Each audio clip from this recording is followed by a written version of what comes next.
Om Jnanatimarandasya Jnananjana Shalakaya Chaksurunilitanyena Tasmai Shri Gurave Namaha Vanchakalpatarubhyascha Kripa Sindhu Bhayevacha Patitanam Pavanebhyo Vaishnavibhyo Namo Namaha Jai Shri Krishna Chaitanya Prabhu Nityananda Shri Advaita Gadadhar Shri Vasadi Gaur Bhaktavinda Hare Krishna Krishna Krishna Hare Hare Hare Rama Rama Rama Hare Hare. So welcome everyone to our ongoing study of Bhakti Sastri. This evening we're on chapter number 10, entitled Vibhuti Yoga, Opulences of the Absolute.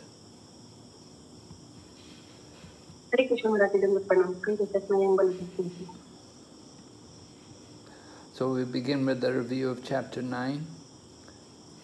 Chapter 9 began with hearing about Krishna, the qualifications and disqualifications. Qualifications and disqualifications, like being envious and without envy, and having faith and not having faith. Those were the main qualifications and disqualifications mentioned, as well as, there's a king of knowledge that's confidential, it's purifying, it's joyfully performed, these kind of things. Then we spoke about the Achintya Bheda relationship with the material world. Krishna's Achintya Bheda relationship, inconceivable relationship. How Krishna is in the world, but at the same time he's aloof from the world. He's controlling everything, but at the same time he remains aloof from everything. He has that unique position. And then we described also, went on, verses 11 to 15, described the non-worshippers and worshippers. Verse number 11 described how foolish people mock at him, descending amongst them like a human being. They don't understand his transcendental position and supreme dominion over all that be. Then text number 12 describes the result of that mentality. The result is whatever they do, they will not be successful. The karma yogis won't succeed, they won't achieve their fruitive goals. The jnana yogis won't get liberation. So, whatever they do, they won't be successful. So that's the non-worshippers, the monists. And then texts 13 and 14 describes the Mahatmas. Mahatmas are under the protection of the divine energy, and they're fully engaged in devotional service. They're always chanting the glories of Krishna and endeavoring with great determination. And so, like that, the Mahatmas. And then verse number 15 was a summary, described about the previous verses, and it went on to describe more about other people, others. It mentioned Anye. There are three different groups. There was first class, second class, and third class, who are all not directly worshipping Krishna. They're worshipping Krishna indirectly. Right? So the first class category were those who worshipped the universal form. And the third class category was the monists, or the impersonalists, described in text 11 and 12. So 16, 17, 18, 19 describes describes those who worship the universal form. And then after that, it goes on to describe about demigod worshippers, 21, 22, 23, 24, like describing about demigod worshippers and how Krishna is actually the supreme object of worship. And then the chapter finishes with the glories of directly worshipping Krishna. Verse number 26, for example, describes how easily Krishna can be worshipped, offering a leaf, a flower, fruit, or water. That Krishna is not so much concerned with our offering, but he does want our devotion. So the glories of using our devotion to directly worship Krishna was text 26. And then also we hear about, there's the verse Yogakshema Vahamyaham, which comes earlier, I think it's 22. Yogakshema Vahamyaham. Krishna says, I carry what you lack and I preserve what you have. For those who meditate on my transcendental form and worship me with love, I carry what you lack and I preserve what you have. So that's Yogakshema Vahamyaham. Text 27 was Karma Yoga, a little bit down from Bhakti Yoga. 26 was pure Bhakti Yoga, but 27 was a little down because it was talking about offering the results of our work. People are attached to working in a particular way, and they can offer the results of that work to Krishna. And then we hear also about the sinful person, that even one is addicted to sinful habits, that Krishna can accept him as a devotee because he's properly situated in devotion. And Lord Krishna says he quickly becomes righteous and attains lasting peace. And Krishna then declares, my devotee will never perish. So because this person's Krishna's devotee, even though he has some bad habits, the bad habits will soon be removed. He will soon be purified of them, and he'll be properly situated in devotional service. So that was, that's coming in the final section there in the 9th chapter. How even the sinful person with bad habits can be delivered. And then Lord Krishna also speaks about people in different positions in society. They may be of low birth. The papayonis.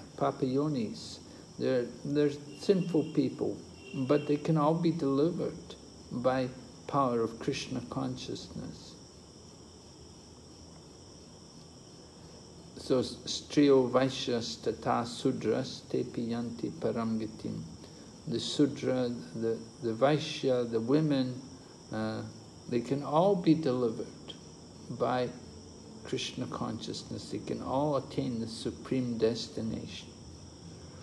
And the chapter finishes with the most confidential knowledge that we should engage our mind in thinking of Krishna.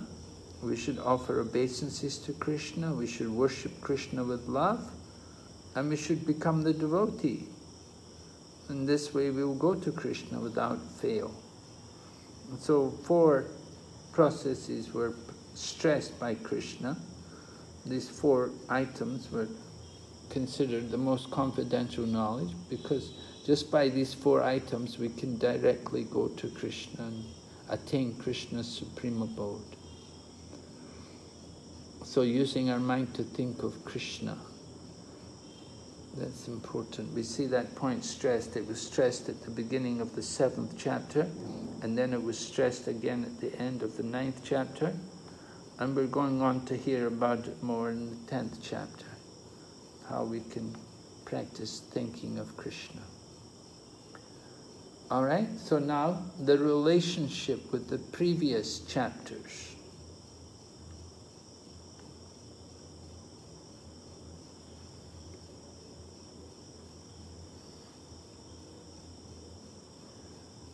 Right, relationship with the previous chapter.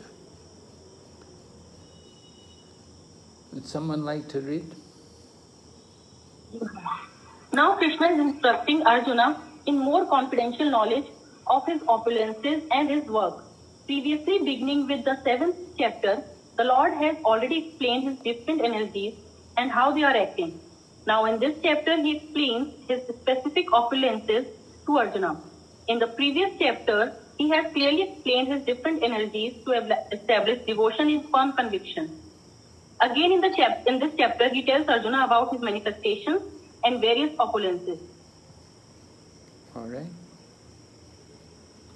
So Krishna instructed Arjuna more confidential knowledge of his opulences and his work. We had confidential knowledge, more confidential knowledge, and most confidential, right? So this is described as more confidential of his opulences. So the 7th chapter explained the different energies. We heard about the para and apara prakriti. And we heard about how we can surrender to Krishna. So this chapter explains Krishna's specific opulences. So we'll hear what these opulences are. So overview of the chapter 10. Chapter 10 entitled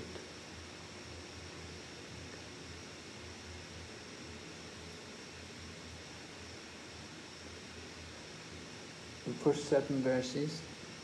Chapter 10, Vibhuti Yoga, opulences of the Absolute. So the first 7 verses, one who has understood Krishna's unfathomable nature engages in his devotional service.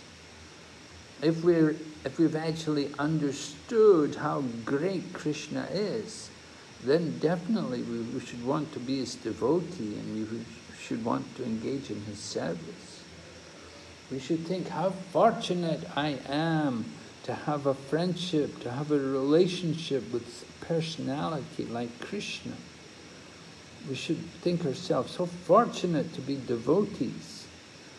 We see in the material world, you know, people are devoted, somebody's a devotee of their political party, someone's devotee of their cricket team, someone's a devotee of their favorite movie star, like this, you know. They're so mundane and they're so limited. But we want to be devoted to Krishna. If we've actually understood Krishna's actual nature, then we should be so happy to be devotees and to engage in his service. So then, this chapter, chapter 10, we'll hear the Chatur Shloki of the Bhagavad Gita. The 4 verses which comprise the essence of the Bhagavad Gita. Just like in Srimad Bhagavatam, in the 2nd canto, 9th chapter, you have the Chatur Shloki Bhagavatam, which are the original 4 verses of Srimad Bhagavatam. These 4 verses were imparted into the heart of Brahma by the Lord himself. So here in the Bhagavad Gita, there is also a Chatur Shloki, which are like the essence. These 4 verses make up the essence of the Bhagavad Gita, the message of the Bhagavad Gita contained here within these 4 verses. We'll be looking at these 4 verses closely. 4 verses comprise the knowledge of the scriptures. Vedic knowledge comes in 3 divisions. There is Sambandha Gyan, Abhidaya Gyan, and Prayojana Gyan. Sambandha Gyan meaning knowledge of the relationship. Abhidaya Gyan meaning knowledge of the process of devotion. And Prayojana meaning the goal of life. So the first verse, number 8, describes Sambandha Gyan. Then the 9th verse is describing the Abhidaya, the process. And then verses 10 and 11 give us the Prayojana. So we'll look at these. All right, then after those Chatur Shloki, then verses 12 to 18, we'll hear Arjuna's acceptance. How Arjuna responds after hearing these Chatur Shloki verses. Arjuna totally accepts Krishna and he requests to hear more of Krishna's opulences. Arjuna's inspired. He's understood Krishna is really the Supreme Personality of Godhead. And he's very happy about it. And he wants to hear more about Krishna's opulences. And that will make up the rest of the chapter. Verses 19 up to 42, we will hear about Lord Krishna's opulences in the material world. Right? How to see Krishna in the material world, or what is called vibhutis. Vibhutis, they're also Krishna, how Krishna comes in this world. In Srimad Bhagavatam it describes Krishna's different incarnations in this world, and vibhutis are also Krishna, how Krishna appears in the world. All right, here's the first verse. Someone can read. Ji Maharaj. Shri Bhagavan Uvacha Bhuya eva mahabaho shinu me paramam vachah yatte aham priyamanaya vakshyami hitkamayaya. Shri Bhagavan Uvacha, the Supreme Personality of Godhead said, "Listen again, O mighty armed Arjuna. Because you are my dear friend, for your benefit I shall speak to you further, giving knowledge that is better than what I have already explained." Hare Krishna. All right, in the purport, Srila Prabhupada talks about Bhagavan, right? Mataji, do you know, how do we define Bhagavan? One who has all the 6 opulences. Yes. Wealth, strength, etc. What are the 6 opulences? All knowledgeable, all strength, most beautiful, renunciation, all powerful,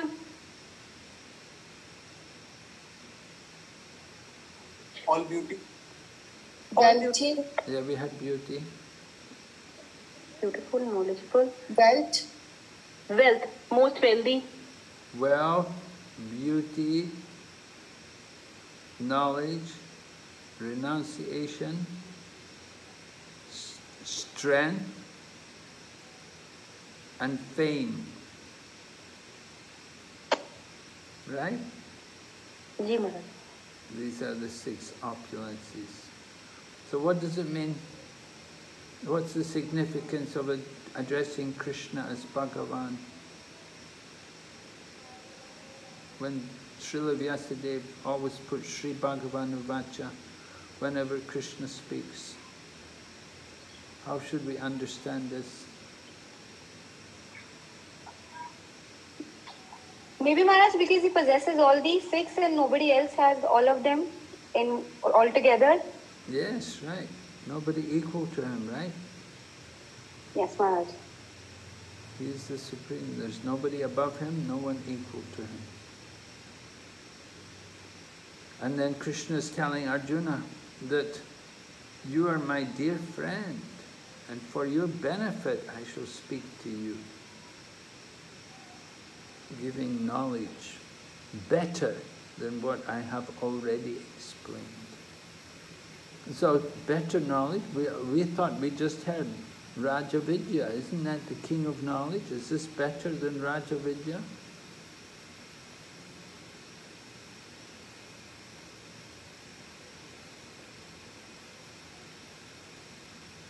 No, Maharaj.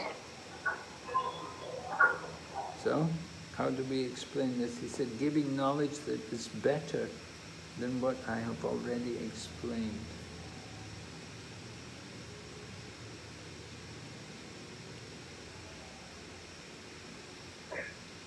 Well, knowledge of this particular category of knowledge will be better. Yes. Yes, Maharaj. Because Krishna has already given the most Guitam. Confidential knowledge is already given, as you said, that now he's giving more confidential. So in that category, yes, Maharaj, thank you. Maharaj, maybe because he's trying to explain more intricate details about himself now. I'm sorry, what's that, Mataji? Maybe because Krishna is explaining more intricate details about himself now. Okay, yes. Krishna. Maybe that's why it's much more confidential than it was maybe before, whatever he said. Well, it doesn't say it's more confidential, but it says better. Yes? Maharaj, is it like that Krishna is going to tell about his devotees? Like in chapter Shloki, he tells that like 4 verses, and in chapter 12 also, like how, so he's going to tell about his devotees, qualities like this. Yeah. Yeah, he's concerned about his devotees. Yeah, well that, of course, that was at the end of the 9th chapter. We heard Krishna is concerned about his devotees. And definitely because Arjuna, because he's a very dear friend of Krishna, so Krishna wants to give further knowledge to Arjuna. He wants to explain everything about him. He wants to reveal everything about himself to Arjuna. And because Arjuna is his dear friend, and so he knows that he's giving this knowledge to Arjuna, he can trust him with it. He's not going to abuse it or doubt it, that he has faith in Krishna.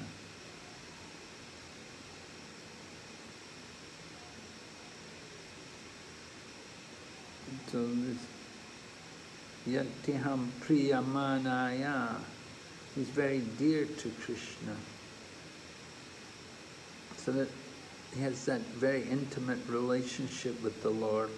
So the Lord is very willing to reveal more about himself to Arjuna.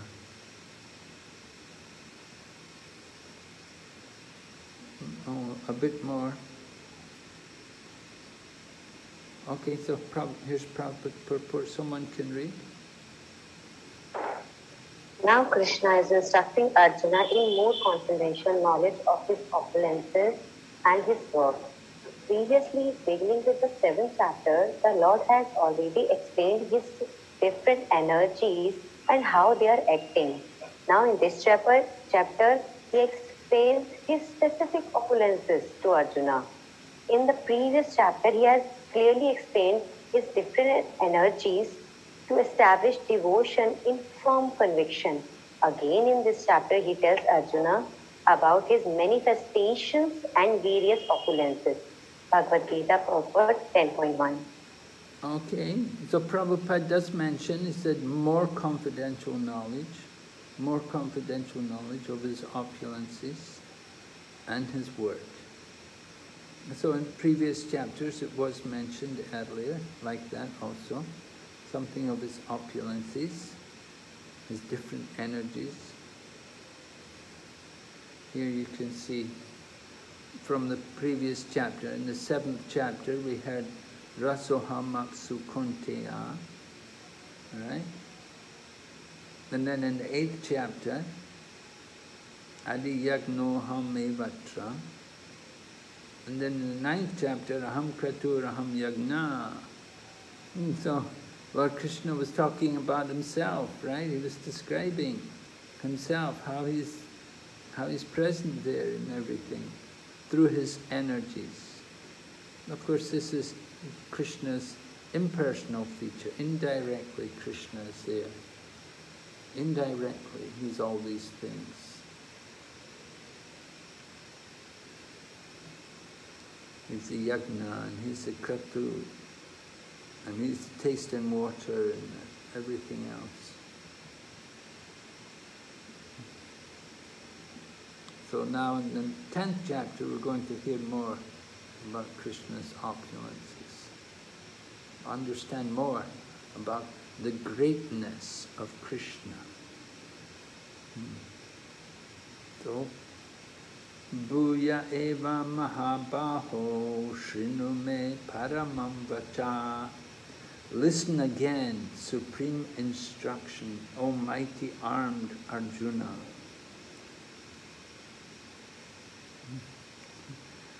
So we want to hear.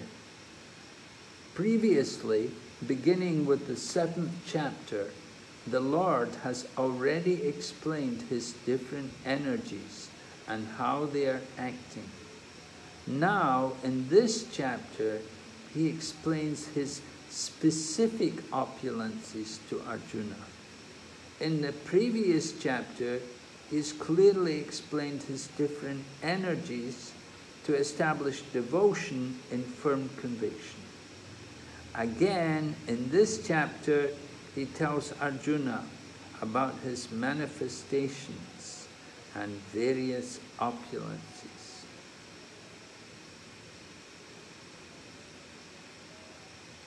All right, so Prabhupada is explaining it very clearly for us. All right, someone read. Name vidutsura gana prabhavam nam maharshaya aham adirhi devanam maharshinam cha sarvasha.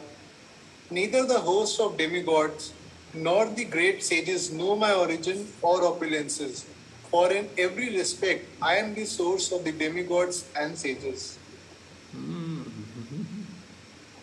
So we may wonder, we're not able to understand Krishna, but even the demigods and the great sages, they're also not able to know Krishna. Because Krishna is the source of the demigods and sages. Because they also come from Krishna, so they also don't know much about Krishna. Okay. Jumping up a little bit, going up to text number 7. Yeah? Read. Etam vibhutim yogam cha mama yo veti tattvattah so vikalpena yogena yujyate natra samshayah. One who is factually convinced of this opulence and mystic power of mind engages in unalloyed devotional service. Of this there is no doubt. So we can see how important it is that we are convinced. We have to be convinced of Krishna's position, and understanding something of his opulence and power that will convince us to fully surrender our mind and senses in the service of Krishna. Using the material body in the service of Krishna. We recognize this body belongs to Krishna. Everything is Krishna's. That's Krishna's opulence. So we want to use everything properly. Pure, unallied devotional service. Devotional service, if it's mixed, will not have the same effect. So it must be unallied, without impurities. Unalloyed. You get metals, alloys, alloys of steel. You put these different metals into the steel to give it different qualities. But Prabhupada talks about unalloyed devotional service. No impurity, nothing added. Just only bhakti, only devotion. No material desires for enjoying the world, and not even a thought for liberation for our own self. We just simply want to serve Krishna. So that is real devotion. That is pure devotion.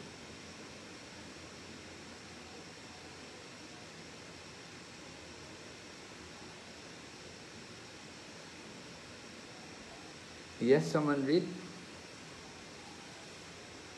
Knowing the greatness of Krishna. Unless one is firmly convinced of the different opulences of Supreme Lord, he cannot engage in devotional service. Generally, people know that God is great, but they do not know in detail how God is great. Here are the details. If one knows factually how God is great, then naturally he becomes a surrendered soul and engages himself in the devotional service of the Lord. When one factually knows the opulences of Supreme, there is no alternative but to surrender to him. This factual knowledge can be known from the descriptions in Srimad Bhagavatam and Bhagavad Gita and similar literatures. BG 10.7. Yes, when we actually know the greatness of Krishna, then we will really want to serve. We want to surrender, to engage properly. So this is why it's important for us to hear about Krishna. Without hearing about Krishna, how will we ever be convinced? Yes? Oh, we read this, right?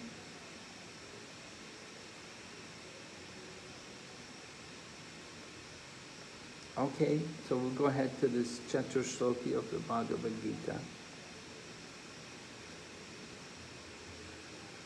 So from these 4 verses we will hear how the Lord generates and nourishes the devotion of His unalloyed devotees.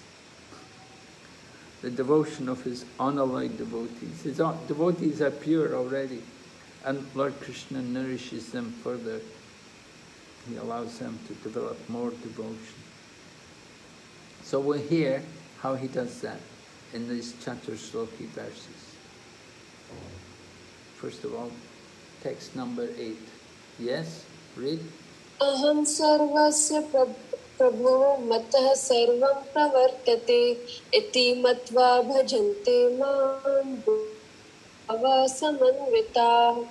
I'm the source of all the spiritual and material worlds. Everything emanates from me. The wise who perfectly know this engage in my devotional service and worship me with all their hearts. Okay, Buddha Bhava Samanvitaha. They worship Krishna with all their heart. So the Buddha Bhava, this is Bhava, right? They have that Bhava for Krishna. Why? How did they get that Bhava? Because they're wise. They've understood that Krishna is the source of the material and the spiritual worlds. That everything has come from Him. So, this is how they're able to properly worship Krishna. They have that Buddha, and they have developed that Bhava, so they can worship Krishna with real love and devotion. So this is the Sambandha Gyan. Krishna said everything comes from Him. Not only the material world, but the spiritual world also has its source in Krishna. Now, of course, the spiritual world is eternal, but at the same time, it's all Krishna's. It's Krishna's abode. It's not different from Krishna. So everything comes from Him. We want to convince people of this, and we have to be convinced ourselves also. And then we can develop that mood, that bhava for Krishna. To worship Krishna with all of our heart.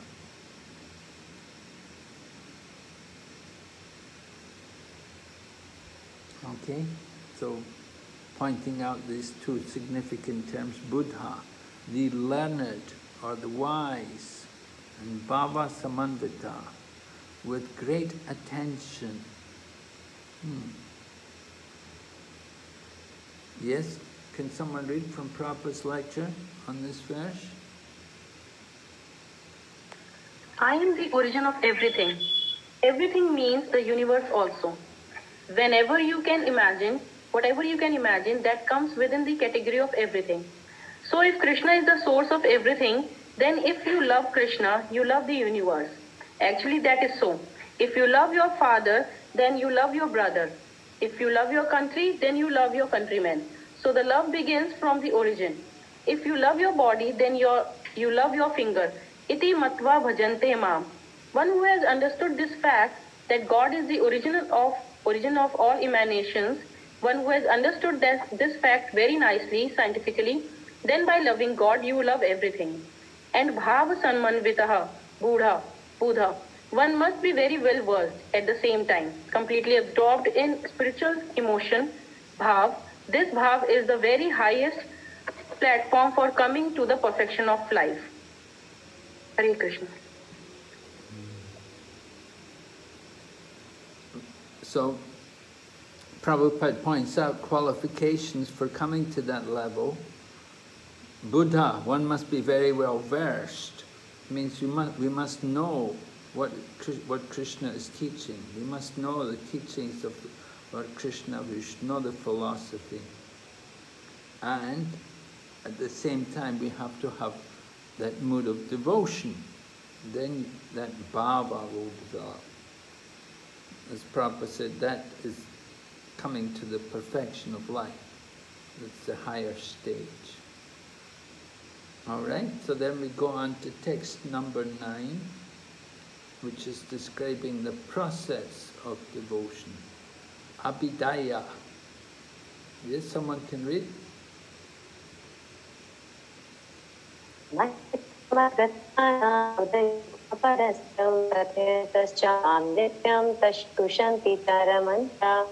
The thoughts of my pure devotees dwell in me. Their lives are fully devoted to my service, and they derive great satisfaction and bliss from always enlightening one another and conversing about me.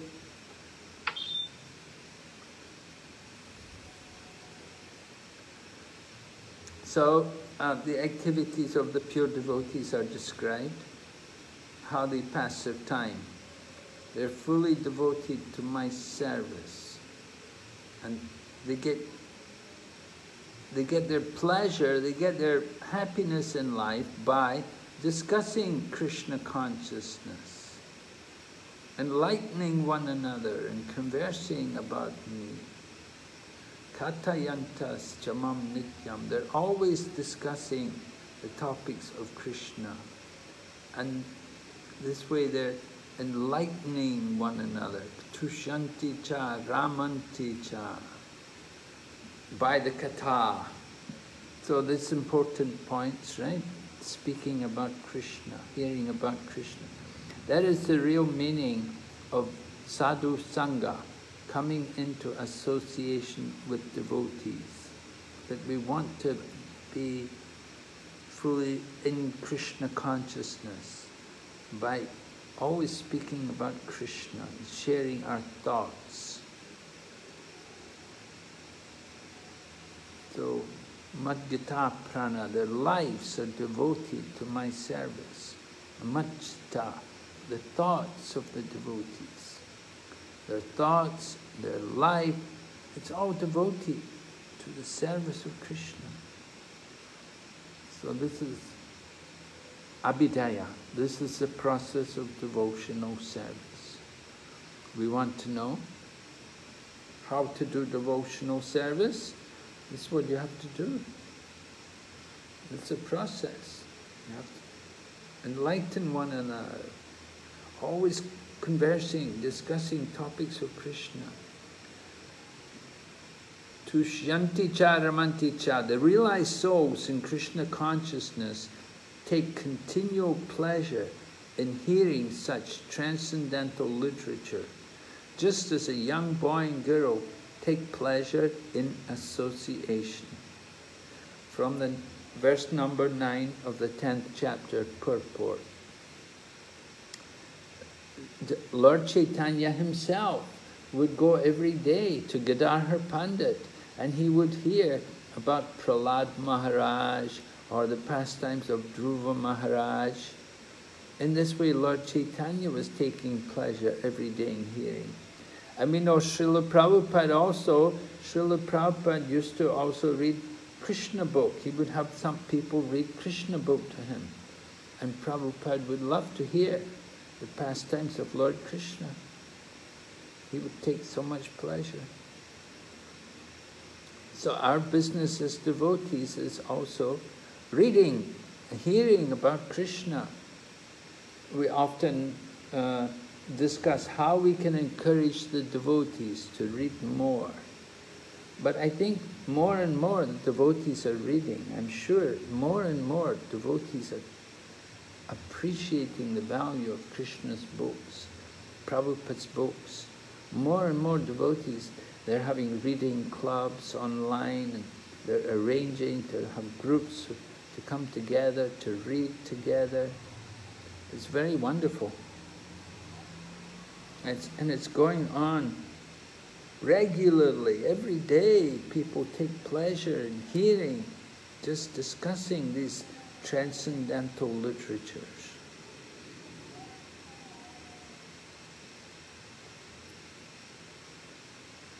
Okay, so here's a quote here from Vishwanath Chakravarti Thakur. Someone like to read for us? Such Ananya Bhaktas who have attained spiritual intelligence, Buddhi Yoga by my mercy, attain factual knowledge of me mentioned previously, in which is hard to understand. Go on. Their minds are greedy for my form, name, qualities, pastimes, and the test of sweetness, Madchittaha. They are unable to maintain their lives without me, Madgata Pranaha. Just as men are completely dedicated to food, Annagata Prananara, since they depend on it to live. They explain to each other with friendliness about the types of bhakti and the real nature of bhakti, bodhayantaha. They talk to me, a great ocean of very sweet form, qualities and pastimes, kathayantaha, and glorify me by narrating about my form, qualities and pastimes. Since smarana, macchittaha, shravana, bodhayantaha and kirtana, kathayantaha are the best among all types of bhakti, they have been specifically mentioned here. Thus, by this bhakti alone, these devotees are satisfied and experience happiness. This is a description of their internal experience. Okay, so Vishwanath Chakravarti Thakur tells us the important types of bhakti. They mentioned here the best among all types of bhakti. Hearing, chanting, remembering. Prabhupada always emphasized these things to us also. He said this is the roots of our devotion, the hearing and the chanting and the remembering. So Vishwanath Chakravarti Thakur also is emphasizing here, it's bhakti alone, devotees are satisfied and experience happiness. And very nicely he compares it to how people are dedicated to eating. They depend on food for their life. In the same way the devotees, their life is just talking about Krishna. Glorifying Krishna, narrating about his form, qualities, pastimes. We want that kind of association. We want to be reminded about Krishna more and more. I remember as a young devotee, we had this one devotee in the temple, and he would always come out after the deity greeting. He would ask, do you remember what color was the deity's garland? Do you remember what kind of ring the deity had on his finger today? Do you remember what was the ornaments on the crown of the deity? And this way, he was practicing, remembering, meditating the beauty of the dress of the deities and remembering all of this. Very pleasing. So this is how we can get satisfaction, how we can get peace of mind, by engaging our mind in the service of Krishna. Yeah? Go ahead. Mataji, go ahead. You were reading. Or the meaning of satisfaction and enjoyment can be as follows. They are satisfied even at the stage of sadhana by continual performance of their worship brought about by good fortune, and they take pleasure in thinking of their future attainment of prema and enjoy with their Lord through the mind. This interpretation indicates Raganuga Bhakti. Okay. So, Vishwanath Chakravarti Thakur is encouraging us.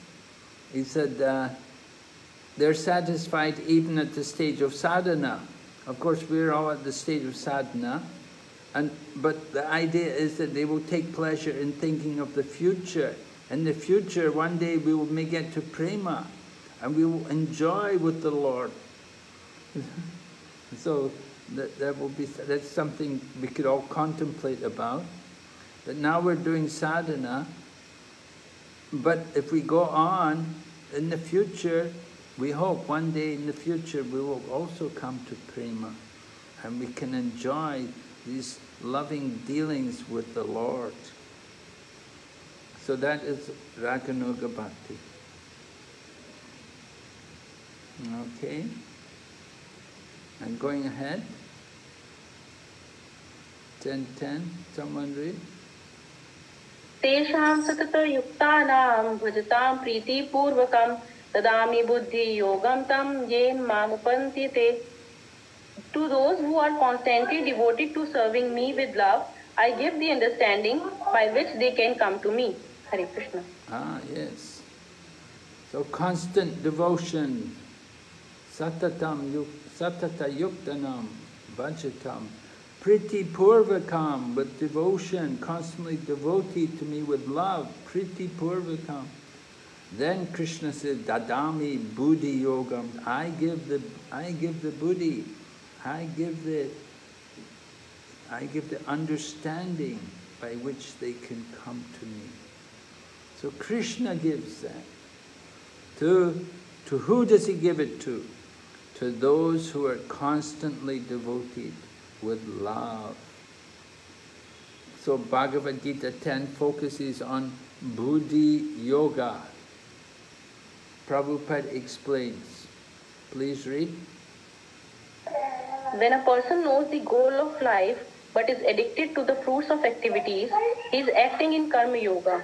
When he knows that the goal is Krishna, but he takes pleasure in mental speculations to understand Krishna, he is acting in Jnana yoga. And when he knows the goal and seeks Krishna completely in Krishna consciousness and devotional service, he is acting in Bhakti yoga or Buddhi yoga, which is the complete yoga. This complete yoga is the highest perfectional stage of life. Bhagavad Gita 10.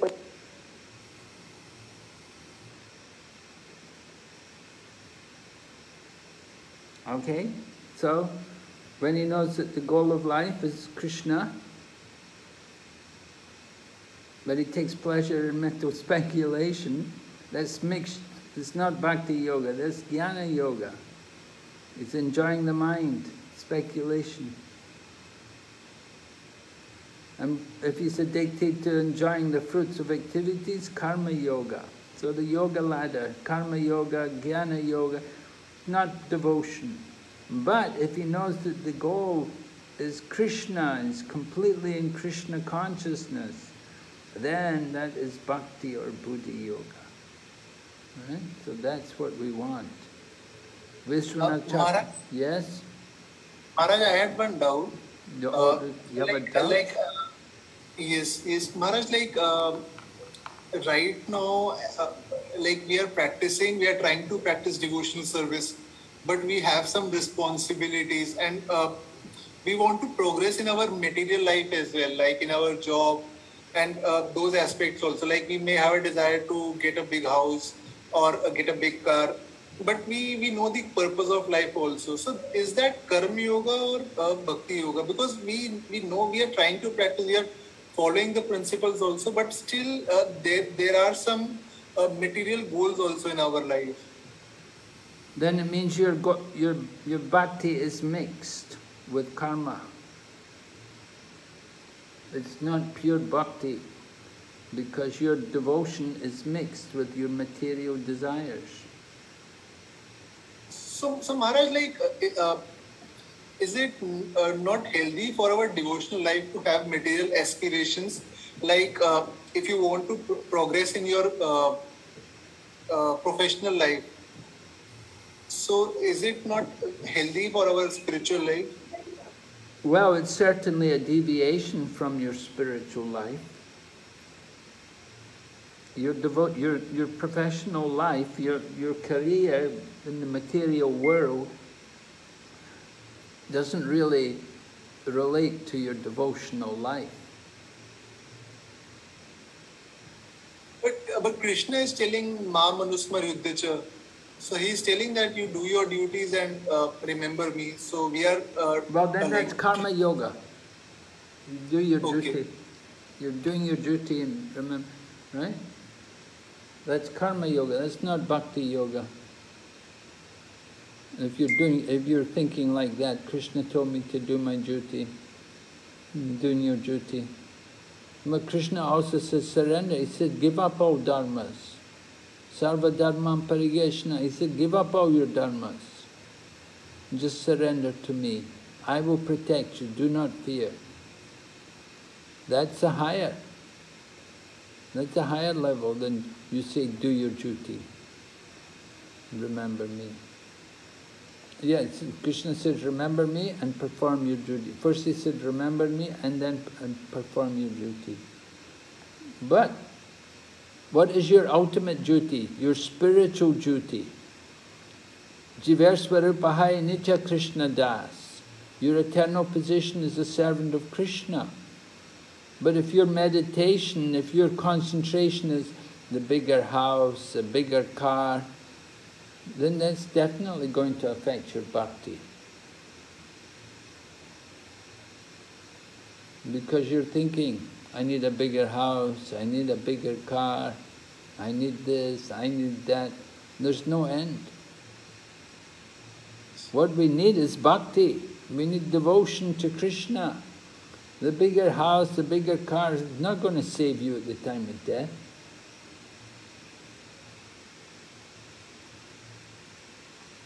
Yes. Thank you. So we do have that problem in material life, you know, externally you can put on a show like that, but in your heart you should think that actually I couldn't care. You know, externally, because you have to live in the material world, and probably you don't want your wife to know, you don't want the family to know, you wouldn't want the people in your company to know that you're not thinking like that. Because everybody in the company, they're all thinking like that. Everyone else is materialistic, everyone else is thinking, make money and get a bigger house and a bigger car. And if you're not like them, then they'll think there's something wrong with you. And so sometimes, you know, you do have to put on a guise and just cover up your real nature. You know, that actually what you really want is Krishna consciousness. But sometimes you just can't reveal it to people because they think there's something wrong with them. Thank you, Maharaj.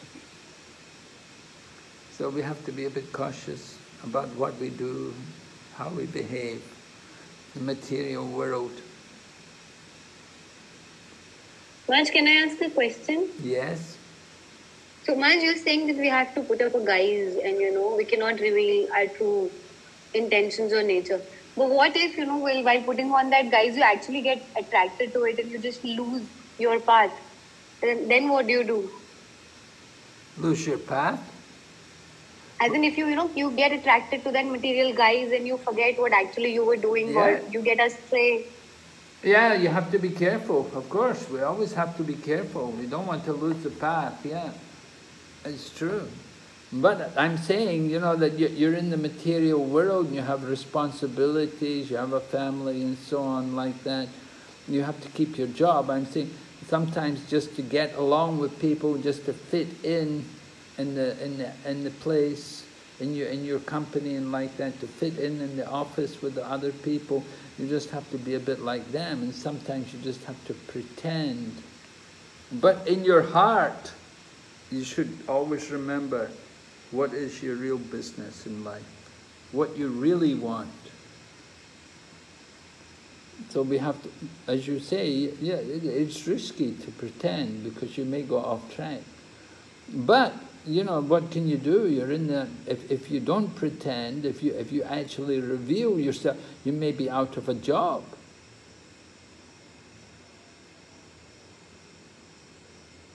Because you may think, oh, this guy is useless, he just only wants to chant Hare Krishna. You know, what they want is when you wake up in the morning, you're thinking about your job. And they want you to think like that from morning till night. Of course, devotees, we're devotees. We train our mind to think of Krishna. We don't think in all these things. We have our sadhana every morning. But if everybody in the company, everybody in your office, if they know that you're chanting Hare Krishna 2 hours every morning or something, they'll think, well, what? This guy's useless, he's not thinking about the company, he's not thinking about our business. So sometimes, we do have to cover up our real nature.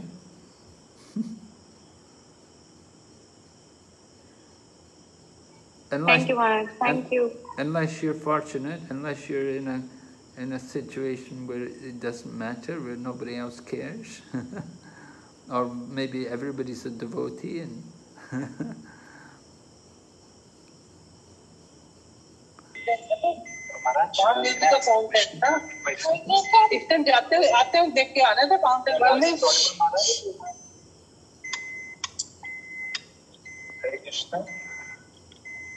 Yes, Hare Krishna. Maharaj, just want to ask you one thing. What is the difference between Karam Yoga and Karam Mishra Bhakti? You can explain me some examples. What does he want to know? What's the difference between what? Karma Yoga and Karma Mishra Bhakti.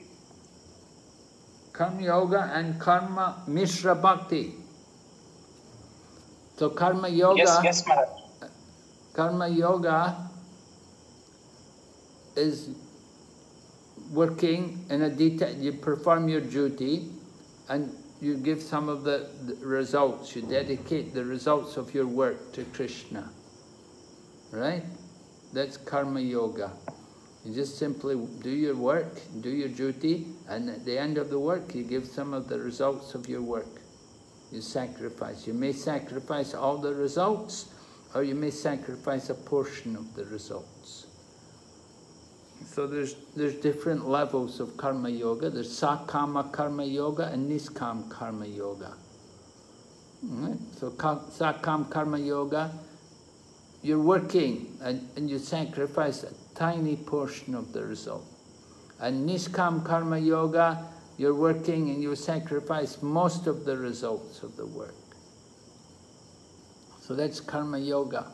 But Karma Mishra Bhakti is you're doing some devotion, but you're also attached to the results. You do some devotional activities, like you do some hearing and chanting, but at the same time you're also attached to the result.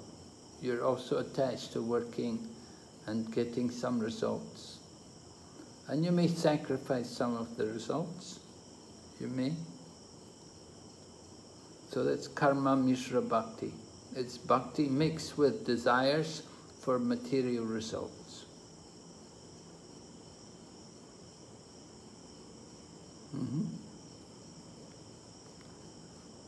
All right, Prabhu?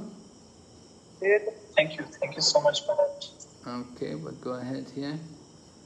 All right, here's a quote from Vishwanath Chakravarti Thakur about this Tesham Satata Yuktanam. Would someone read, please? It is understood that the joy of a devotee described in the previous verse is spiritual bliss beyond the modes. But by which method do the devotees gain direct contact with you? Who gives them the method of realizing you? Anticipating such a question, the Lord speaks this verse. I give Buddhi Yoga, Bhakti, to those who are constantly desirous of association with me. Satata Yuktanam. This means that the Lord alone causes Buddhi Yoga, Bhakti Yoga. I alone appear within the functions of their minds. This Buddhi Yoga cannot be obtained at all from any other source, and it doesn't appear on its own. The statements means that realization of me is given only by me and received only by the devotee.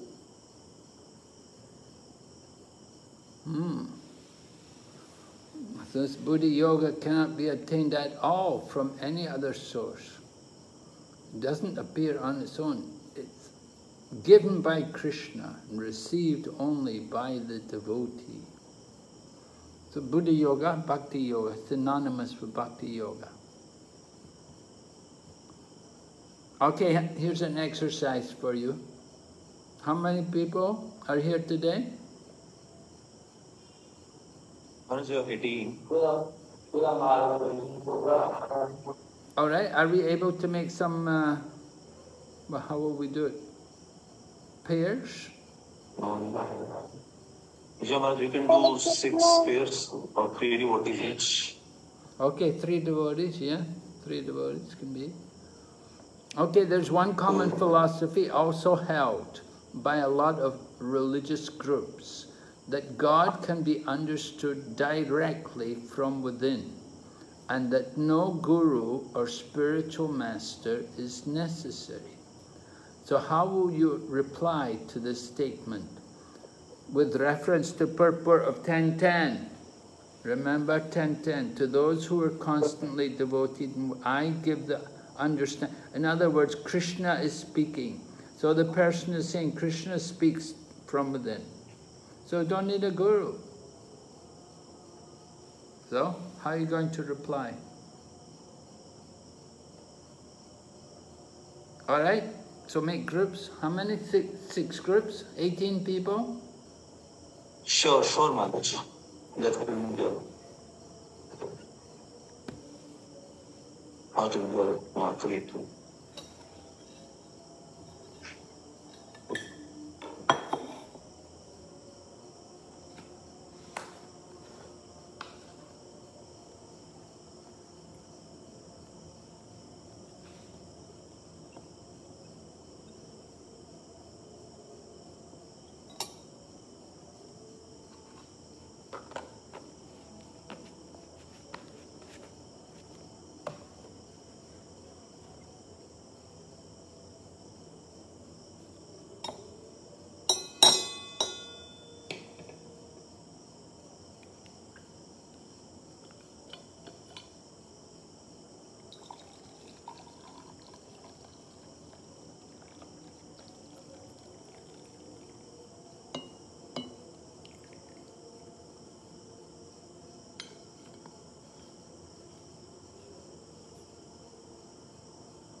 What is the essential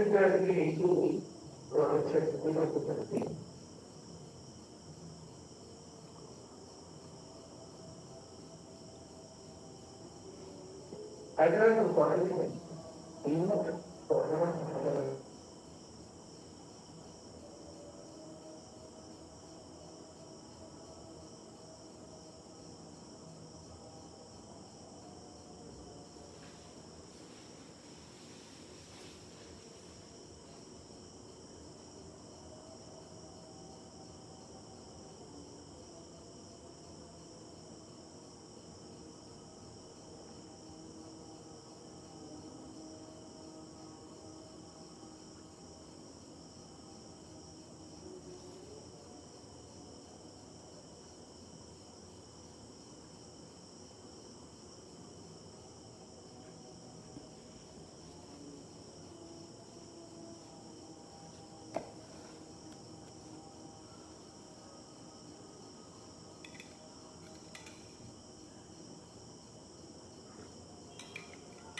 All right, is everyone back?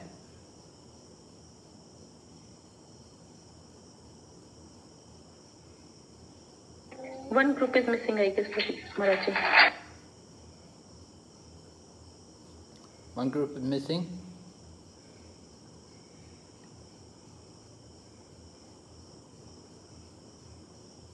Yes? Ji Maharaj. Everyone's back, yeah?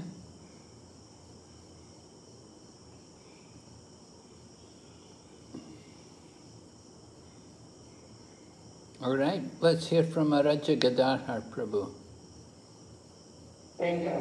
Yeah, thank you so much. So of course, I mean, if we speak, if we see this specifically, this verse 10.10, from this, anyone, especially all other organizations, spiritual organizations, who make out that we don't need a spiritual master.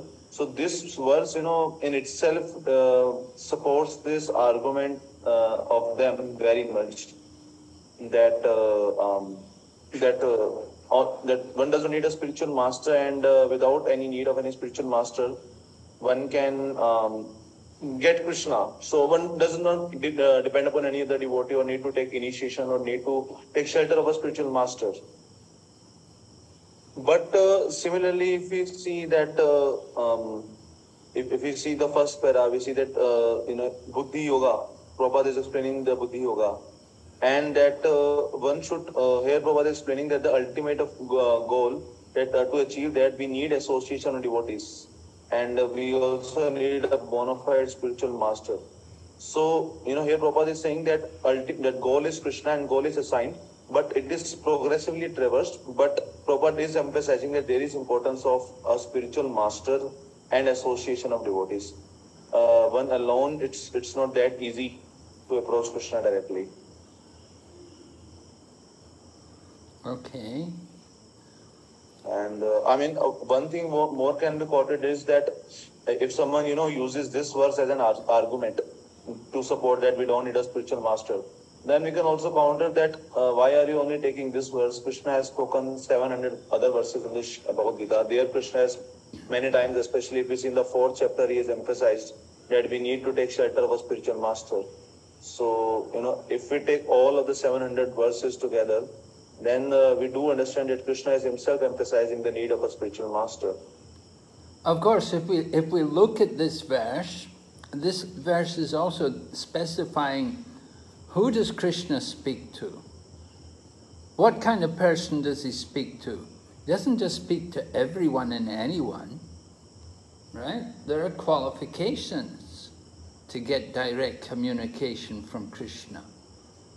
It's not just an open forum that Krishna's speaking to everyone. No, Krishna has his special people. Who does he speak to? And that's very clear in that verse. That verse is very, very specific. Who Krishna instructs, who does he speak to? So somebody's saying, oh, yeah, we get from God. Yeah, but are you qualified to hear God? You really think God's going to speak to you? What is your qualification? That has to be considered. Yeah? Yes, Maharaj. Yes, let's hear from some other people. Yes? Maharaj, like one more thing, Krishna himself accepted spiritual master. That Krishna accepted Sandipani Muni, Chaitanya Mahaprabhu accepted Ishwar Puri. So we can see that Lord is himself teaching by his example that the need of a spiritual master that we cannot understand all. And also I heard an analogy that if you want to see a mountain from binocular, if it doesn't have lens, then the mountain will appear very far off. But if we put a lens in between, then the mountain will be very close to our eyes. Similarly, it is very difficult to see Krishna directly. But if we try to understand Krishna by the mercy of devotee, then Krishna becomes we can easily understand Krishna. And Krishna himself says that a person who says that I am your devotee is actually not my devotee. But a person who is the devotee of my devotee is actually a devotee. So Krishna is also establishing this thing that that we cannot understand him directly. We need to be under. We should come under parampara. Okay. Yes. These are some good points. They didn't quite relate to the verse in question, but still they were good arguments. Thank you. Nice. Yes. Krishna had a guru, and the spiritual masters are our link to Krishna. We want to go to Krishna. Krishna wants to know who's recommending you, who's bringing you here. Right? All right, any other points? Anyone? Yeah, we didn't hear from the ladies. Marriages, any points? Anything to add? Maharaj, one point from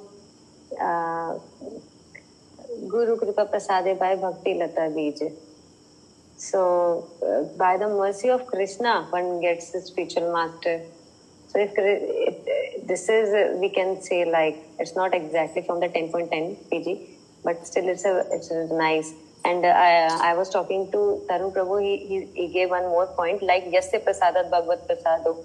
Daily we recite this. So this is like a very too strong point to say.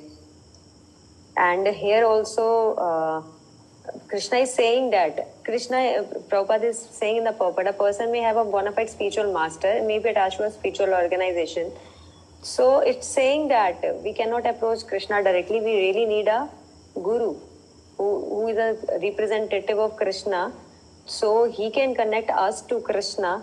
And still Krishna is promising that if you are not, still you are just engaging yourself in discharging the pure devotional service. If you are not intelligent, I dadami buddhi yogam tam, I'll give you the intelligence. Krishna himself is saying. So like this, these 2 points can be added.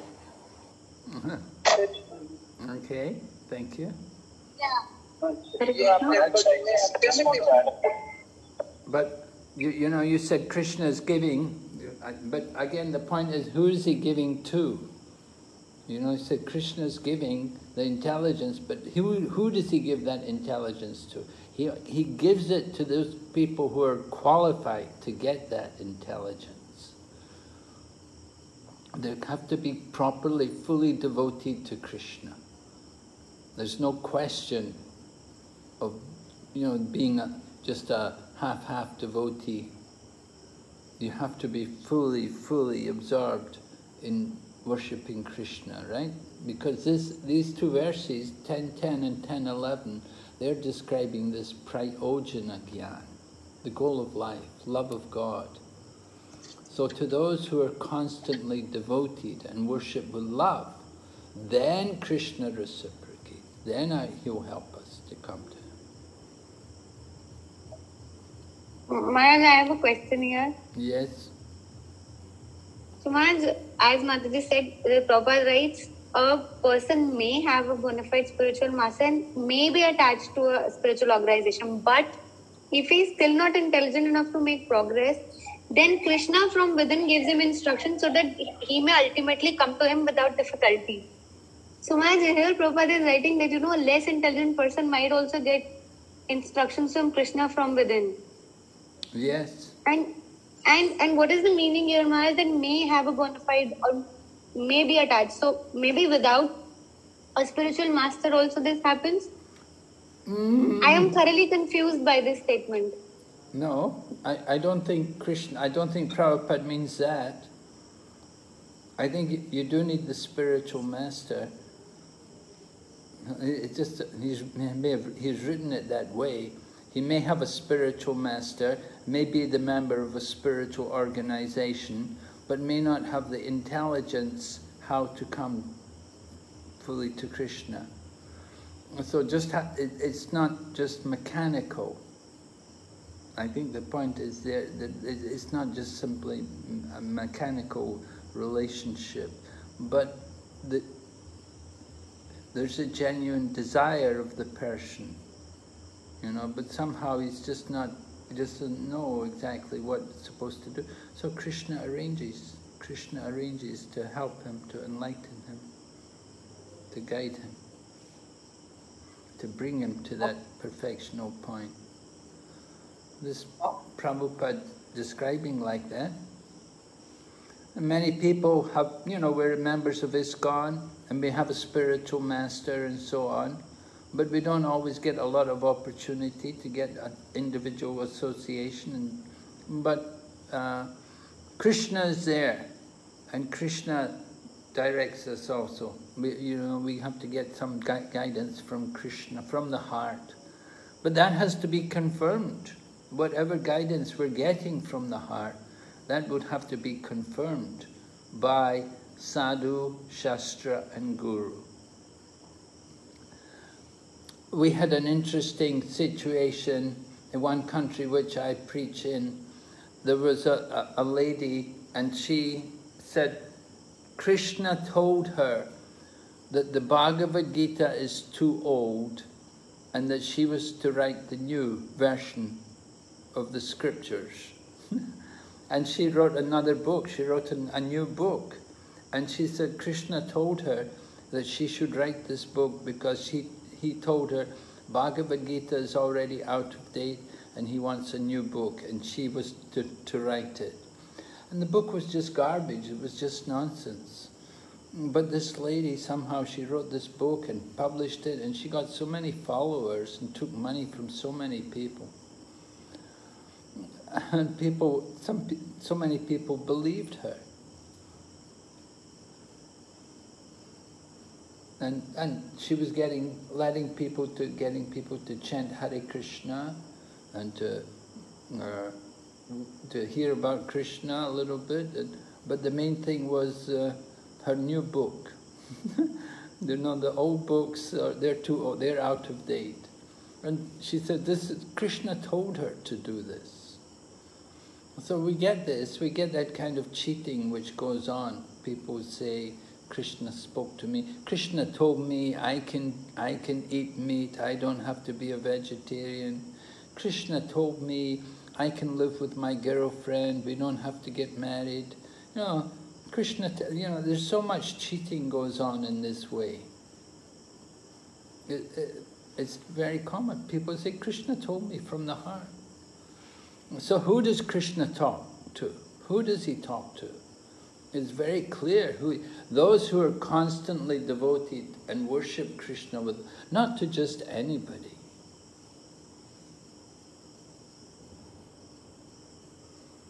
So we have to expose these rascals who are, they speak philosophy, but it's just garbage. It's not real philosophy, it's just to support their own sense gratification. And we're trying to fight against these things by giving people the real truth, the message, the real message of the scriptures. Are there any other points anyone wants to add? Okay, we'll go ahead. Let's see, where are we?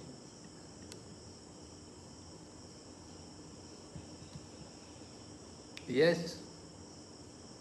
Someone read?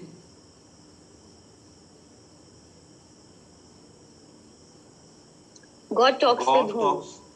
Yeah, please, Prabhuji, go ahead. Please, Prabhuji. Okay. God talks with whom? That is said, Tesham sadate yuktanam bhajtam pritipurvakam. Those who have already become devotee of God and engaged in His service, He talks with him, not a third-class fool. He doesn't talk with him. It is clearly stated. One who is 24 hours engaged in the service of the Lord with love and faith, God talks with him. How do you understand that God is talking with him? A rascal fool who has no business with God. Conversation New Vrindavan. Okay.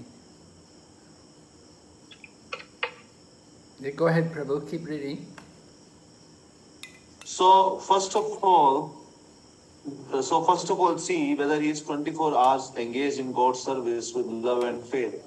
Then you can understand, yes, God is talking with him. But he has no preliminary qualification. If he says, I can talk with God, he is a nonsense.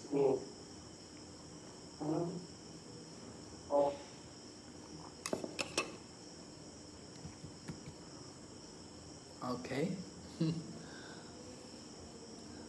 Yeah, we have to understand this very important point here. All right, someone keep reading. A new person can read. Eagerness is qualification. God wants to see how eager you are. So in the development of our eagerness and sincerity to have knowledge and spiritual understanding, God will help us. Lolyam, eagerness, that is the prize. This is the only qualification. You must be very, very eager to see the lotus feet of Krishna in this very life. You must be very eager to talk with Krishna in this very life, but not to become sahajya by service. Krishna talks with the devotee, but not with the non-devotee. He says in the Bhagavad Gita, Tesham satatayuktanam bhajatam priti purvakam. Only persons who are always engaged in Krishna's service, he has no other business. Satata means 24 hours. Bhajatam means in service. Heavy, yeah? Prabhupada's preaching strongly.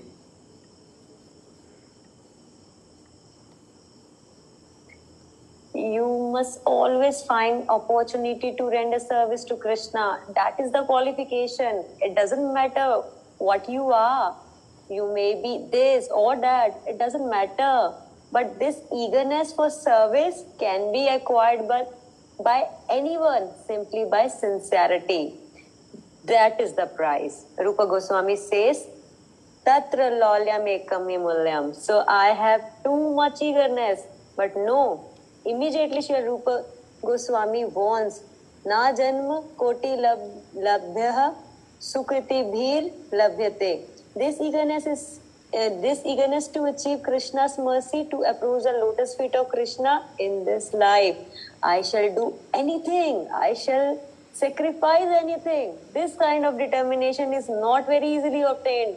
Na jannam koti bhi sukriti bhi. Sukriti means pious activities. Without being pious, nobody can approach Krishna. Krishna is not so cheap. It's from lecture, Chaitanya Chaitamrita, New Vrindavan, 1974. All right, Prabhupada's quoting that verse, which is from where the Krishna consciousness movement, the name of the Krishna consciousness movement comes. Right? Krishna Bhakti Labhati, like that there's only one qualification. There's only one qualification. You have to have that eagerness, and you have to pay that price. Only one price to become Krishna conscious, right? So, muyam ekalam, Krishna bhakti rasa bhavitamadi, kriyadam yatopi labhyate, tatra loyam muyam ekalam, janma koti sukriter nalabhyate. Janma koti sukriter nalabhyate.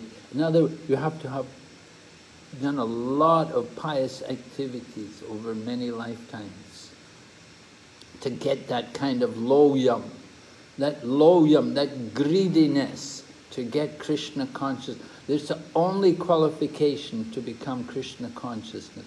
You have to have that intense desire to achieve it, which they use the term loyam, that greediness to get it, that I want this so badly.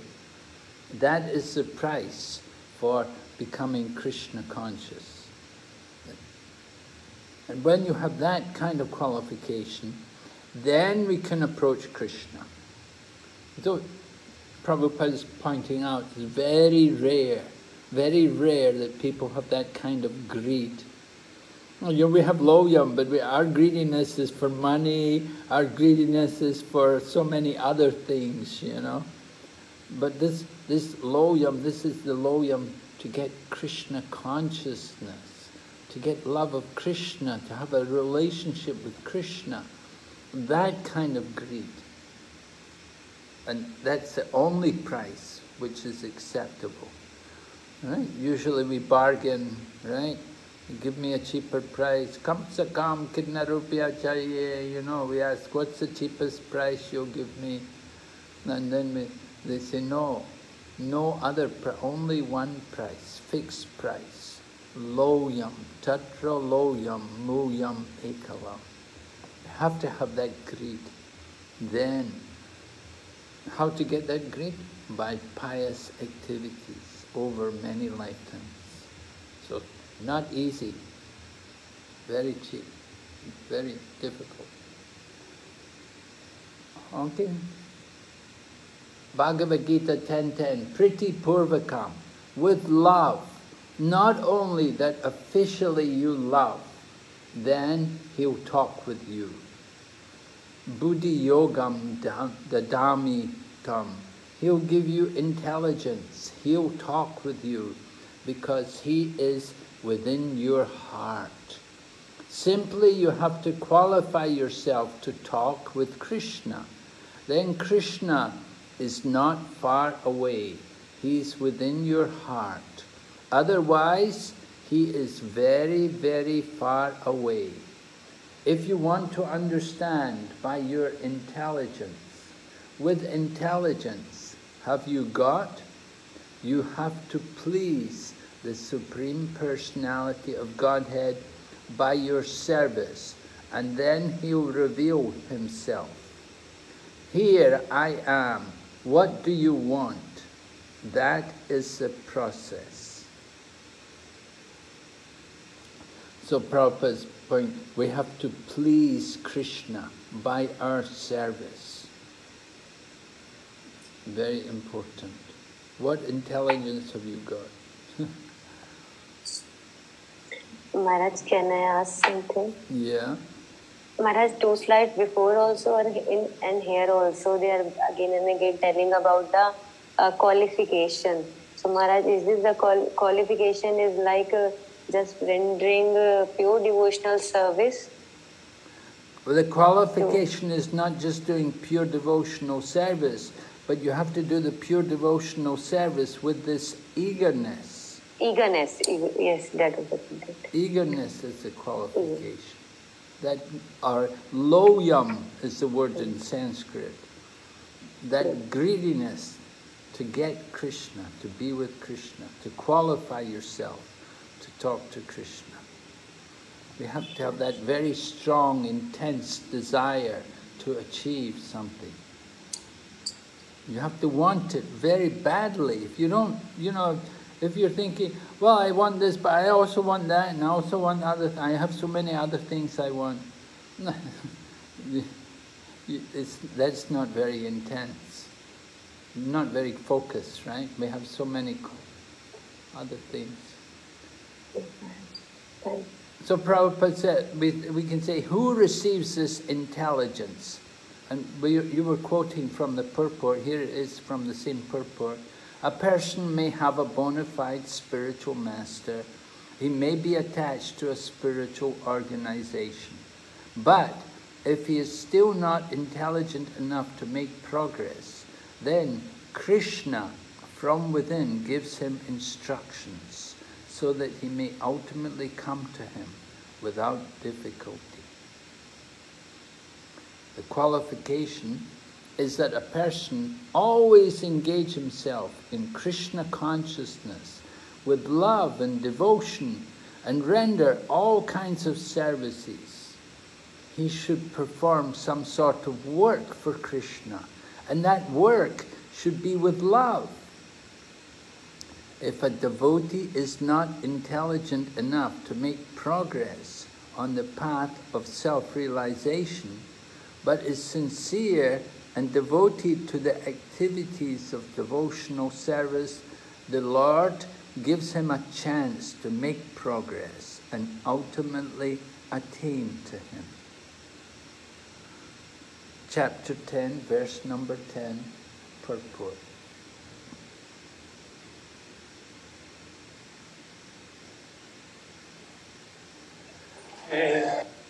So we've highlighted this fact, the real qualification is that sincerity and he's devoted to the activities of devotional service. That's much more important than the intelligence, you know, the gyan and the whatever other qualities may be there. But if he's really sincere and devoted, then Krishna helps. Krishna really cares and helps that person.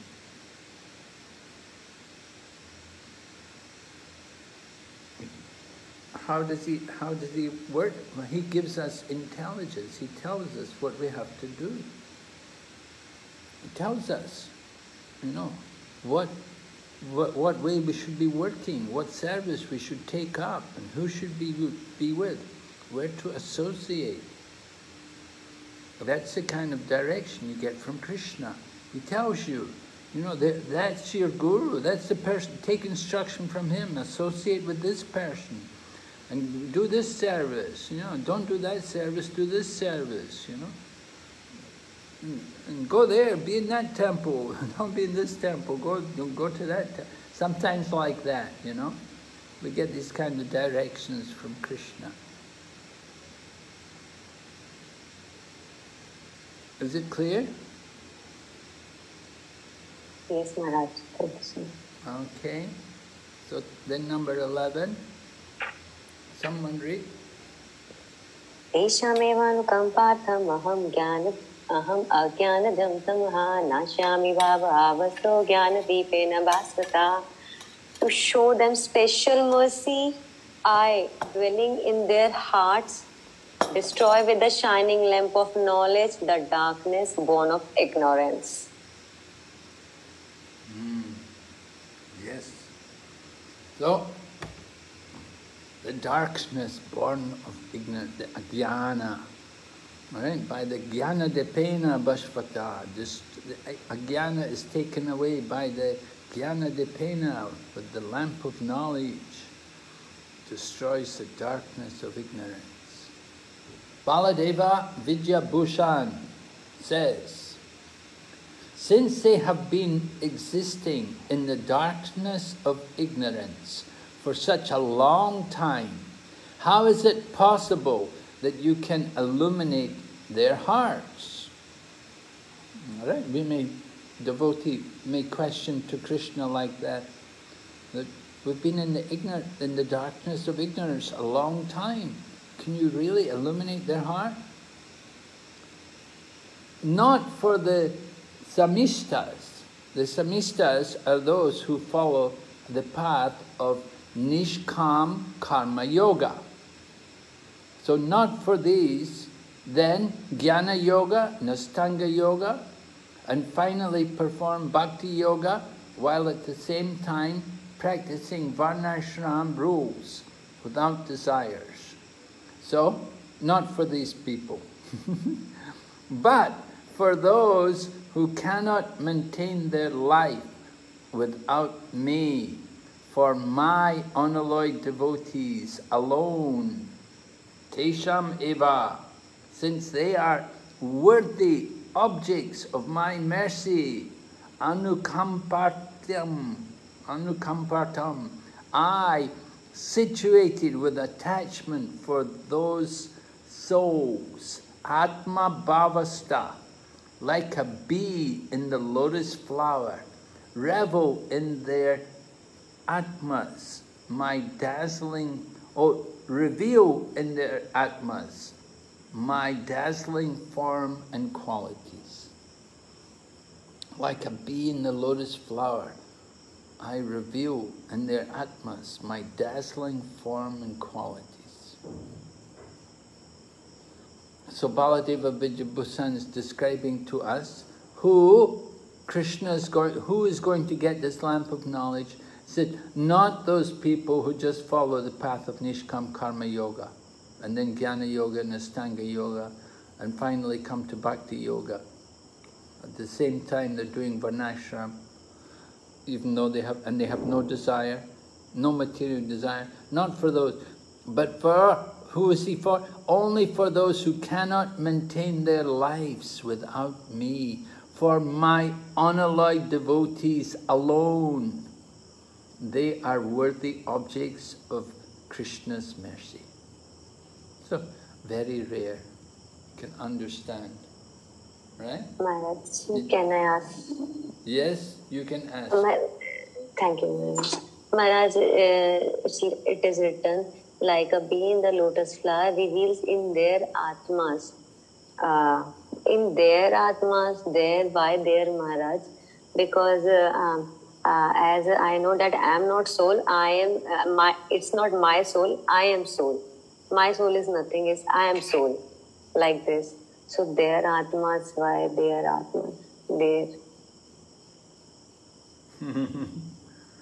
Well, Manaji, I think that's a translation point. Okay. You know, because Baladeva Vijayabhusan, he wrote in Sanskrit. Okay. So if you can check you can check the original book, you know. You can't, you know, if you're going to look at something like that, you have to remember there are translation problems. And so the people who translate, sometimes they don't think in this way. Thank you. Yes, Maharaj. Yes. Okay, going ahead, Vishwanath Chakravarti Thakur says, without the functioning of knowledge and other such elements, how can they attain you, and how can they even strive for that goal? Without the function of knowledge, because they're in the darkness of ignorance, right? They were in ajnana. So how can they strive for that goal? So all this is not at all necessary. Having the intention of giving them mercy by all means, even without them having to worry about attaining my mercy, since I myself make the endeavor to give them mercy, tesham evanukampartam, I, being situated within the functioning of their intellects, atmavavista, by the lamp of knowledge, knowledge arising from bhakti, which is beyond the gunas, not sattvic knowledge, since bhakti alone can reveal me, destroy the darkness born of ignorance in them alone, and not in other persons such as the yogis. I alone, aham eva, do this all on my own. Why should they strive for this purpose? I have already said that I carry the responsibility of their spiritual and material welfare. Yoga Shema Vahamyaham. I accept responsibility to supply all their material and spiritual requirements. So we are encouraged to fully surrender, to dedicate ourselves completely to the Lord. And the Lord dedicates everything to that devotee. Of course, we don't just want to get service from Krishna, but we have to have the desire to want to give service to Krishna. It's giving Krishna is what pleases the devotee. It's not getting from Krishna. We're already getting so much from Krishna, but we want to give everything, give more and more. Whatever we have is all Krishna's, it's not mine, it's Krishna's. We have to be convinced of that. So bhakti alone can reveal Krishna. It can destroy the darkness of ignorance. No other process, no other yogas. And Krishna does all this just simply by himself. Atma bhavasto, only by devotional service is the supreme truth, Krishna, pleased, and by his inconceivable energy, he can reveal himself to the heart of the pure devotee. The pure devotee always has Krishna within his heart. And with the presence of Krishna, who is just like the sun, the darkness of ignorance is at once dissipated. This is a special mercy rendered to the pure devotee by Krishna.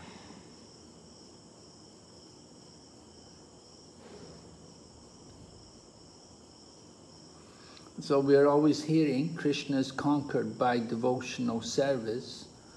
So this verse is explaining more about the nature of that devotional service.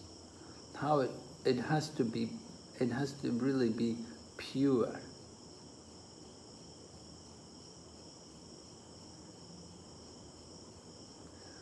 So the pure devotee has Krishna in his heart. And because Krishna is in his heart, the ignorance is removed. We could say, well, Krishna is in the heart of everyone, isn't he? So, how do we respond to that?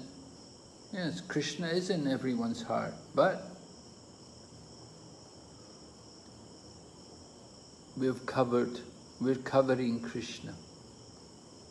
We're not allowing Krishna, we're covering up Krishna. Krishna is in the heart. Actually, it's the super soul in the heart. And we're covering up the super soul. We're not allowing the light of Krishna to come and penetrate all the darkness in our heart.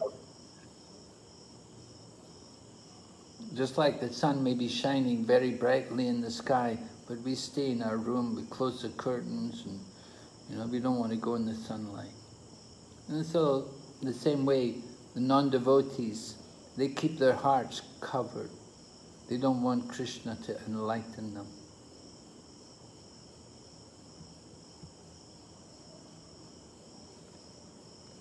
From Prabhupada's purport of text 11, the pure devotee does not have to worry about the material necessities of life. Prabhu, note that. Yeah. Those of you who are thinking, I need a bigger house, a bigger car, the pure devotee does not have to worry about material necessities of life. He need not be anxious, because when he removes the darkness from his heart, everything is provided automatically by the Supreme Lord, who is pleased by the loving devotional service of the devotee.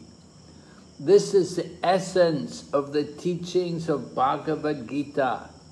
By studying Bhagavad Gita, one can become a soul completely surrendered to the Supreme Lord and engage himself in pure devotional service. As the Lord takes charge, one becomes completely free from all kinds of materialistic endeavors.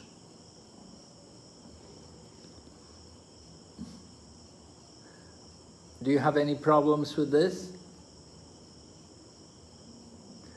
We may say, well, what if he doesn't provide for me? Right? I'm doing my devotional service, but he doesn't seem to be providing for me. You said he would provide everything for me. Maharaj, you told the story of that Brahmana in last class who marked in the Bhagavad Gita that Krishna may send someone, but he doesn't come himself. Oh yeah, yeah.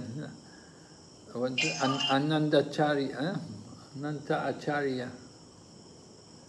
Yes, Maharaj. Arjunacharya, right? That Krishna personally comes to maintain the devotee. Everything is provided automatically when Krishna is pleased by the service of the devotee. The problem is, maybe Krishna is not pleased with our service. Maybe it's our problem, right? We haven't pleased Krishna enough. And And of course, if in our heart we're maintaining these kind of desires, then that's not going to please Krishna. But rather, we shouldn't worry about the material necessities. At the same time, you don't want to be neglectful. We have to take care of our responsibilities. So Prabhupada says, simply by studying Bhagavad Gita, we can become a soul completely surrendered to Krishna and engage in pure devotional service.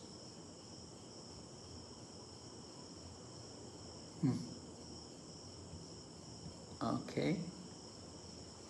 So Vishwanath Chakravarti Thakur says, these famous 4 verses, which have been narrated, are the essence of all topics in the Gita, removing the misery and producing complete joy for the jivas. Did you experience that from the Chaturshloki Bhagavad Gita? Did it remove the misery and produce joy? I would like to know from the Chaturshloki verses, the 4 verses here, in what particular way have you increased your understanding or appreciation of the process of devotional service? What kind of realizations have you had from this Chaturshloki, from this study of the 4 verses Chaturshloki? Can you just go into your groups? Go into a group of 3, right? 18 here, is it? Yeah, go in groups of 3 and just discuss. What particular benefit have you had from the Chaturshloki? Which particular ways do you feel you have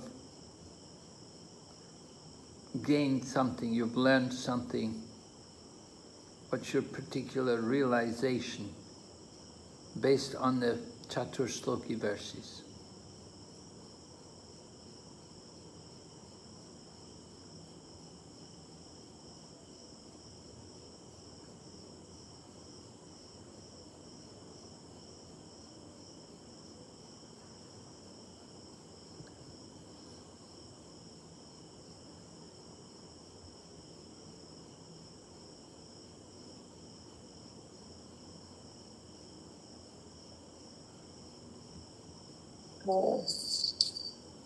Yes? His guest Aradhya Gadadhar Prabhu, are you there? Hare Krishna. Who? Aradhya Gadadhar Prabhu. Oh, is he in your group? Is he in your group, Mataji? No. And actually, he was doing this service, Maharaj. He was doing his seva to put us in rooms. Oh, really? He was the one to put us in groups, huh? Yes, today he was doing this seva, Maharaj. I think... He's disappeared, has he? No, he's here only, Maharaj. He's here only. Prabhuji is here. Okay. He's recording that, but I don't know. Is there anyone else who can do this? Yeah, I'm still... Yes, he's here, Maharaj.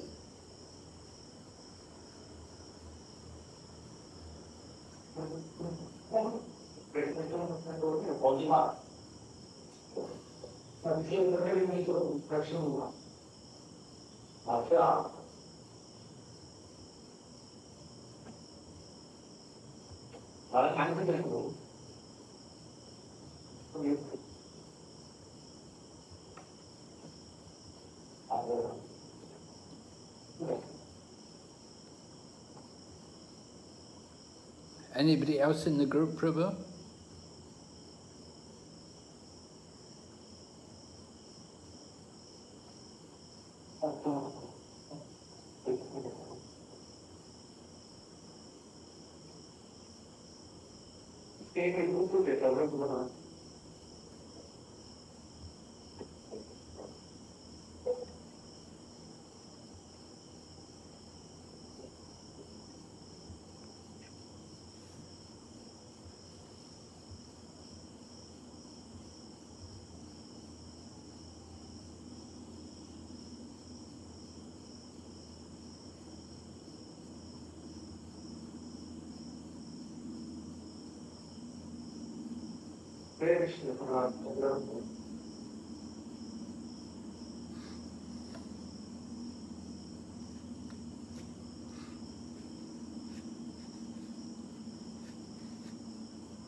Okay, is everyone back? Yes? Maybe, is Parama Karuna there? Yes, Maharaj, I'm here. Okay, Prabhu, you can tell us something. What did you discuss? Maharaj, we were discussing that in these four verses, just meditating that these four verses, the first two verses kind of share how devotee acts in his relationship to Krishna and how much committed a devotee is towards the relationship with Krishna. He's constantly serving with love, talking about him, committing his life and soul to him. And the last two verses kind of reflect Krishna's heart for the devotees, how much he cares for his devotees. And we were just feeling thankful that Krishna takes it upon himself to remove all the ignorance from the devotees' hearts. And it's a beautiful relationship where both Krishna and both and devotee, they are working so nicely together in a relationship of love. So it's a beautiful relationship being reflected in these 4 verses and gives a lot of assurance to a devotee. If he does his job of giving himself to Krishna, and Krishna is willing to take 10 steps extra to take care of his devotee. Oh, very nice. Yes, thank you very much. That's very nice. I appreciate this. The first 2 verses are the devotees serving Krishna, and the last 2 verses are Krishna serving devotees. Very good. Thank you. Yes? Anybody else like to offer? What about Param Satyabhama? Priya Satyabhama? Yes, Maharaj. Yes, Maharaj. So, Maharaj, we jotted down only 4 points, 4 basic points, which we said in the first 10.8, that Krishna is saying that I am everything. I am the source of everything. In 10.9, Krishna says that with association of devotees, you get devotional service. And in 10.10, Krishna says that, you need a bona fide spiritual master, and eagerness is the qualification to serve. And in 10.11, he says that with my mercy, I'll give you knowledge, and you will, the darkness of ignorance will be destroyed. So these were the 4 little points that we jotted down in the discussion, basic points in Chatushloki. Okay, thank you. Very, very Hare nice. Krishna, Maharaj. Thank you. Hare Krishna. Anybody else like to add anything? Maharaj, like Rukmini Sevi Hari Sevni Mataji and I were discussing that it is similar to Damodar Leela, where if we endeavor, Lord is telling that if you become devoted, then I will give you the understanding. So it's like the 2 fingers short which are there. That if we are endeavoring to use our intelligence and everything in Lord's service, then Lord will give us the understanding too, so that we can understand Him and go back to the spiritual world. Okay. Compared to Damodar Leela, the 2 fingers too short, yeah? The 2 fingers too short. Those 2 fingers represented our own endeavor and also Krishna's mercy. Yes. So we have also that in Chatushloki, right? With the endeavor of the devotee and also dependence on Krishna's mercy. Okay. Yes. Very good. Thank you very much. We have a couple of more questions here. I'd like you to have a look at them here and maybe see, let's see, how many groups have we got? We have 4 questions. Oh no, 3 questions. Okay. 3 questions. Each group, you can look at these questions and see if you can come up with some answers. And remember, how would you reply to people who are not necessarily impious? In other words, they could be quite pious people, but they just have wrong understandings. So we have to, don't be too heavy with them. So first one, I believe that by helping people in distress, one can always be in communion with God, for God always cares for those in need. Right? Question 1. That's question 1. Question 2. By studying and analyzing various literature, I am in constant communion with God. What is the necessity of service or devotion when he...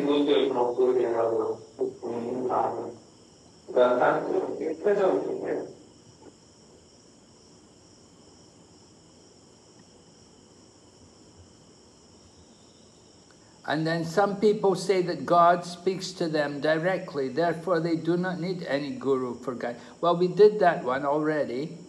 We did that, so we only have these 2 questions. There's just 2 questions here. So see what you can do with these 2 questions. Helping people in distress, God always cares for those in need. and studying and analyzing literature, I'm in constant communion with God. What's the need of service and devotion? All right? Yeah, Shimara should need breakout rooms. Yes.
Okay.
Maharaj, should I close the breakout rooms? Yes. Okay, I'll do it. Okay, so the 60-second timer is started.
I guess Maharaj, everyone is here. Okay. So, can we have some group respond to the first question? Maharaj, yeah. Maharaj, actually, in regard to this first question regarding helping the people in distress, so there is one thing that I could remember in one of the lectures Prabhupada told. So here we are taking distress to be, because of the want of money or because of some problems in his life or whatever such cause maybe for this distress. And Prabhupada was saying, he was giving an analogy. He was saying, say someone is in jail and because of some misdoing, some wrongdoing that he has done, he has been put to jail. And say suppose you try to free him from the jail. So what would happen? You yourself will become liable to be punished because you yourself are, helping one prisoner to escape from the prison. So you yourself are liable to be punished. So Prabhupada was saying, in the same sense that, someone is suffering distress because of his past reaction and Krishna has given him distress. So if you try to help him in material ways, then in that way, in that manner, you yourself, become a culprit. But yeah, if you try to help in a spiritual manner by trying to give him bhakti or something like that, then that's a different case. So I found that example very wonderful. Very interesting. I never heard this before. Yeah, interesting. Helping people to get out of jail who should be in jail. Thank you, Prabhu. Very interesting. Yes, anybody else like to answer this first question? Have some other versions? Harini, is it? Yes, Maharaj. Maharaj, I also like what Prabhu says, and it's like similarly, I want to little bit add. Yes, Maharaj, people are actually, as we read in the earlier chapters, that four types of people come to Krishna, and one of them are distress. So people who are coming to Krishna in distress, and in the beginning, yes, in our group we were three, Tarun Prabhu, Jia Mataji and me. So we were also discussing, Tarun Prabhu was telling that in distress one can always win a so if somebody in the beginning we can help for the material thing, but at last we know that how the actually he was saying that we are actually spiritual beings. So our actually distress can be gone can be gone by performing devotional service only. So like we can help the people. Oh, the only cure. And he was giving. Sorry, Maharaj. And he was giving two. The Prabhu and Mataji was giving two things that Prabhu was saying that ant to elephant. Everyone is feeding. Everyone is being feeded by Krishna only. And Prabhu was telling that the constitutional position, our constitutional position is like he's giving the example of fish out of water. If you give anything to fish, if you take fish out of water, and she will die because it's her constitutional vision to be in water. And Jaya Mataji also was saying that if a child is crying, you give chocolate, burger, pizza, anything, he will be satisfied for some time. But when you help that child meet the Supreme Father, like his father and our Supreme, in the Tattva, the Supreme Father is Krishna. So if you help that, then only the soul will be out of distress and he can feel spiritual bliss. Okay. You have to connect to Krishna to get free of distress.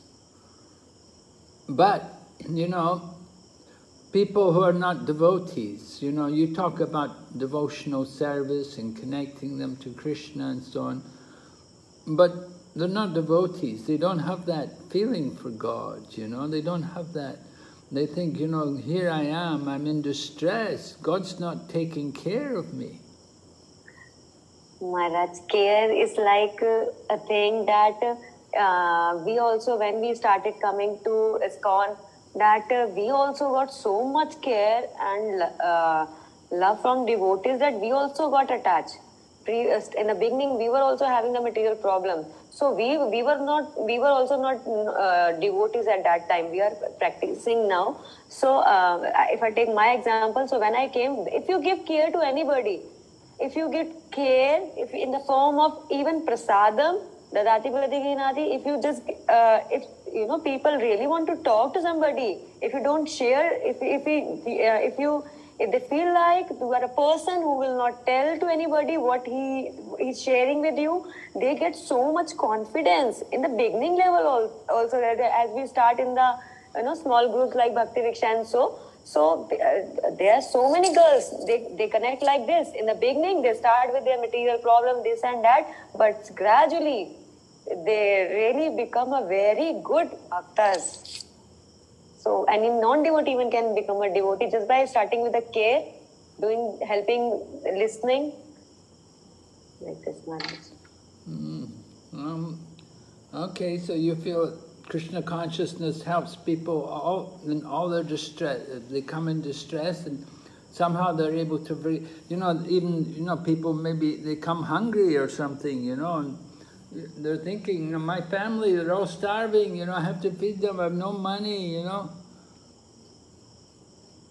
Yes, yes, Maharaj. Today only, yes, I was hearing this Sarvabhauma Prabhuji's lecture. He was also saying that Prabhupada, he was telling in the lecture, it was on Balram Purnima, he was telling in the lecture, you just please prepare the nice prasadam, if possible, with ghee and with so much love and devotion. Prabhupada, at the time of Prabhupada, there was only one DT kitchen.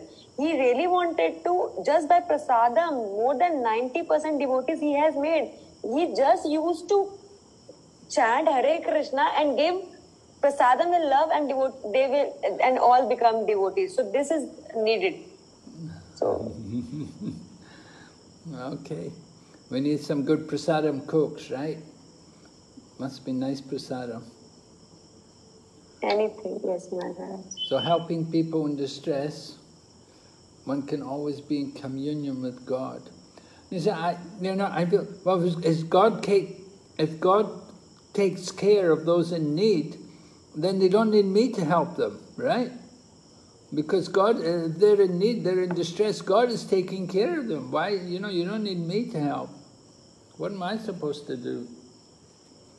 Maharaj, one who is very dear to Krishna, if one really wants to become very dear to Krishna, that person will do what Krishna pleases the most. And Krishna says in Bhagavad Gita, one who preaches about this knowledge, gives this knowledge to others. So that is the best thing. And we also read in NOD that that's why we trying to be Ghoshnanandi, not Bhajananandi. Bhajananandi is also very dear to Krishna, but one who is a Ghoshnanandi, who tries to, this is the best way. Krishna, if you know, Prabhupada also said, his divine is Bhakti Sastri Maharaj also said that if I make one pure devotee, and that devotee is able, I'm like So that is a big thing which pleases Krishna most. If we take one soul to Krishna back. No, you're not very ambitious. You're happy, just one soul, huh? No, Maharaj, I'm just giving an example. Please bless me that I may be able to serve very nicely. Okay. What about the second question? Studying, analyzing various literatures. I'm in constant communion with God. What's the necessity of service or devotion? Is beyond the senses. How do you respond to this fellow?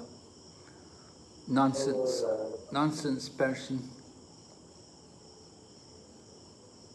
Maharaj, Krishna is not Gyan Virahi Janardana, he is Bhav Virahi Janardana. And our intention can only be known through services.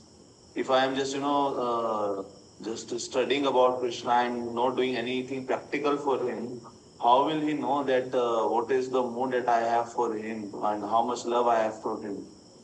Another thing regarding being the senses, of course, he is beyond material senses. But like we hear that Krishna has readily accepted to take the form of the deity so that we can serve him with our these present senses also. And also third thing that we hear is that Prabhupada gives the example of iron ore. When it is put into fire, it becomes fire. Its properties are the same of the fire. It is not different from fire. So when we engage our senses in service of Krishna, they become purified, and Krishna does accept our service. And in fact, Maharaj, that conversation between Shukdev Goswami and Parikshit Maharaj in 10th canto, I guess 87 or 86 chapter, it's all regarding this thing only. When Parikshit Maharaj asked that Krishna is all transcendental, we are all material, and through our material senses we cannot approach Krishna. So how can these material senses be, in line to serve something which is beyond this material senses? So whole, I guess, this 87th or 88th chapter is regard to this thing only, the 10th canto. Okay. So main thing is we need to do something practical, because devotion means, devotional service, like Prabhupada used to say. Devotion means devotional service.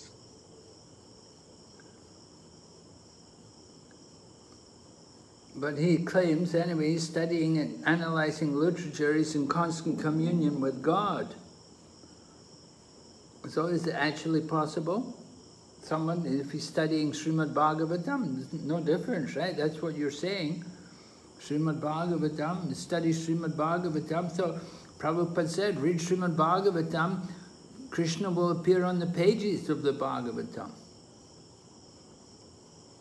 Maharaj, if one is reading, scripture, then, like Prabhupada, there was one devotee whom Prabhupada asked, are you reading my books daily? Are you studying my books daily?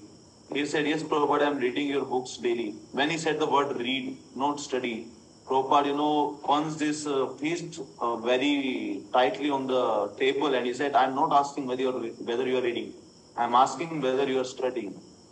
The main difference between reading and studying is, reading is just only reading the scriptures, or maybe you're getting some information. But in terms of knowledge part, there should be wisdom. There should be practical application of what all you're learning from the literatures that one is reading. Yes, yeah, that's right. Prabhupada wrote one letter. I was in the temple, and the temple president got a letter from Prabhupada, and Prabhupada wrote about, he said, we have to cram his books. We have to cram, just like before an examination, we would cram. It means you do a lot of studying in a short time. You try to cram, study everything, memorize it all. So Prabhupada used that term. He said we have to cram his books. He wanted us to study so intensely. It was very interesting. Prabhupada used that term. Also, Maharaj, there is one thing like, Hamsadutta Maharaj, once he was staying in Prabhupada's room, and Hamsadutta Maharaj was not able to sleep because, he was a bit anxiety that I am in the same room where Prabhupada is. So Prabhupada one night saw that he is awake, and he asked him that, why are you awake? He said, Prabhupada, since last 3 days, because I am sleeping in your room, I am not able to sleep. Prabhupada said, yes, this is the main aim of, all our activities. We have to make eating zero, sleeping zero, defending zero, mating zero. And I guess similarly, there was a conversation where Prabhupada was asking that, do you know why I wrote all these books? The devotee asked, yes, why Prabhupada? Prabhupada said so that you can chant attentively. Oh. Okay. So, we want to chant. Okay, but here in this particular question here, constant communion with God. What is the necessity of service and devotion when he is beyond the senses? Maharaj, Rupa Goswami also says that Rishikena Rishikeshan Sevanam Bhakti Ruchate, that topmost devotion is when we engage our senses in the service of the master of senses. So even scriptures also tell that not just it's important that we read the scriptures, but the goal of scriptures is to engage in the devotional service of Lord and not just speculation, because we cannot understand Lord by the inductive process that we are reading scriptures and trying to understand about Lord. We should engage our senses in the service of Lord so that they become purified. But he's arguing there's no necessity of service or devotion. It's beyond the senses. Is God beyond the senses? Yes, Certainly God is beyond the senses, right? Yes, Maharaj. So, why is he studying books? Isn't studying books also using the senses? Yes, Maharaj. He's saying he's studying books. That's using the senses. You have to use your senses to study books. But we have to depend on mercy.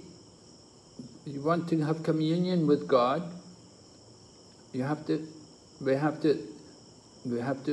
as we said, you have to please Him. And how do you please Him?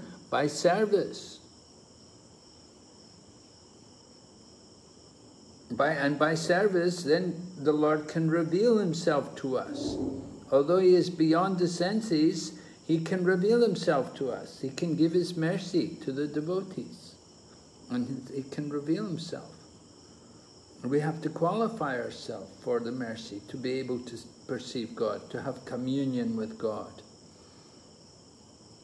It's not just by studying and analyzing. That speculation, definitely, that's an inductive process. It's very laborious, very troublesome. Just like the Jnana Yogis, Krishna says in the Bhagavad Gita, Klesho dikātarastesham avyakta sakta chetasam. Right? He said, oh, just trouble. They make advancement with great difficulty and very slowly. Because we have no experience of what is beyond the senses.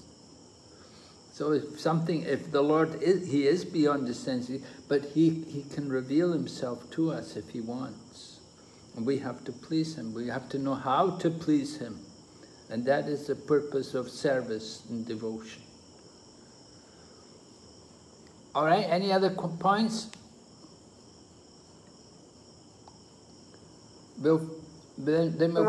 Yes, Mataji, go ahead. Maharaj, I was thinking that it is written in the question that by studying and analyzing various literatures, I am constant companion with God. So, Maharaj, by studying and analyzing, we will come to know that we have to love Krishna. Love means to serve and serve means to please. When we are reading, it means that, if I'm just reading, I'm not practically applying, then it's not, Krishna will not reveal me. Like, it becomes easy when we are reading what we are reading and we applying. And by applying, as you said, that Krishna will, if he be very merciful, He will reveal to us. He will reveal to us. Yeah. Okay, thank you. We need Krishna's mercy. We need to study Prabhupada's books. Prabhu was saying reading is not enough. He said we have to study. And I said, Prabhupada said we have to cram. Not just study, you have to cram. Intense study. Okay, we'll stop here tonight. Let's end it here. And we'll be back tomorrow night. Maharaj, just want to ask you one question. Yes. These assignments we have, question number 1 and question number 3, I am a bit confused about the scope of these two assignments. Is it possible for you to just explain your own words as to what we should cover in these two questions? They seem to be very broad-based. Yeah, they are broad-based. I thought that was nice. It leaves it open for you yourself to, you know, as you like to tackle the subject, you're free to choose, you know. One is about the process of demigod worship. So, you can explain, you know, we covered that. We explained that demigod worship it's Vedic, part of the Vedas. It's there, authorized in the Vedic literature, and people worship the demigods. But generally, the mass of people are not properly informed about how to worship the demigods, and they worship the demigods thinking the demigods to be supreme and independent. So the proper process of worshipping the demigods is to recognize that the demigods are under the control of the Supreme Lord. And you can quote the relevant verse in Bhagavad Gita, which says that Krishna fulfills the desires. Whatever the demigods give, they have to have it sanctioned by Lord Krishna. And the process of demigod worship is all right so long as we know that the demigods are limbs of the Supreme Lord. And by worshipping the demigods, they're just part of the limbs of the Lord. And generally people worship demigods to get material results, which are limited and temporary, for material blessings. But we can also worship the demigods, knowing them to be part of the Supreme Lord, and we can aspire to get devotion for that Supreme Lord, to develop our devotion for the Supreme Lord through the worship of the demigods. So like that, you can explain these kind of things. The section of, you know, the verses are mentioned, which section of verses of the demigod worship is mentioned in chapter 7 and 8, 9. So pick out the relevant verses. You know, it's quite not a very challenging topic there. Demigod worship is very general. It's something people in India need to know. It's very important for the Hindu society to be educated about actually the position of the demigods and also the worship of the demigods. And what are the problems and what are the benefits and how to get the greatest benefit from worship of the demigods. The people may worship demigods and they're worshipping to get material benefit. Then they should start to inquire that I'm only getting things which are material and temporary. Is there not some God I can worship? I can get eternal benefit. Now a thoughtful person will think like that. Why should I get something which is material and temporary? Can I not get some eternal benefit from someone? And then we can introduce the concept of worshipping the Supreme Lord.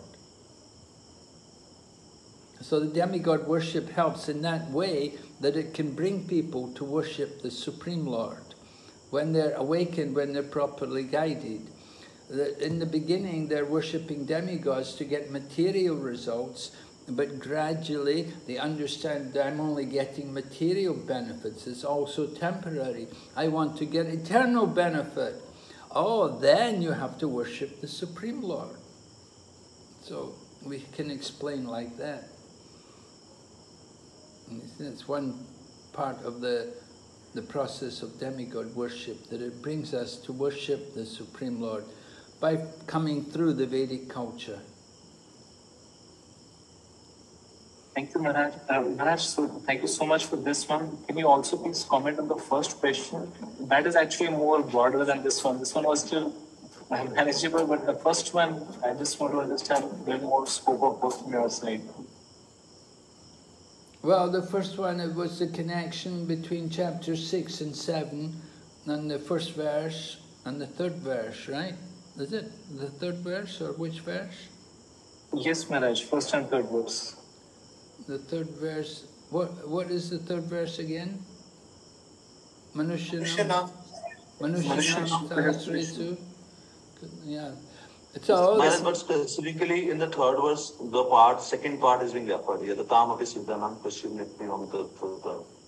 Pashimamiti. Of those who have achieved perfection, hardly one knows me in truth. Yes, Maharaj. Huh? Yes, Maharaj. So chapter 6, anyway, you know chapter 6 was describing the yoga ladder, and the culmination of the yoga ladder was that Krishna's at the top of the yoga ladder, and we have the topmost yogi is the one who's thinking of Krishna within his mind and rendering service to him. And so chapter 7, after concluding chapter 6, Krishna is saying Bhakti Yoga is the top. So chapter 7 begins to talk about Bhakti Yoga. And Bhakti Yoga begins with hearing about Krishna. So here, that was mentioned, you know, Krishna said, now hear from me. So that's the beginning of Bhakti Yoga, hearing. And Krishna also begins the verse, Maya Sakta Manaparta, with your mind attached to me. So again, the mind has to be there, the mind has to be focused on Krishna. It's not just only, you know, hear about Krishna, but constant, you have to hear, focus, you have to focus the mind on hearing about Krishna. And so devotional service is using the body, mind and words in the service of Krishna. So the mind is actually the first thing. We know Maharaj Ambarish, very first thing was engage the mind on the lotus feet of Krishna. So we have to fix our mind in hearing about Krishna. And then of those who've achieved perfection, hardly one knows me in truth.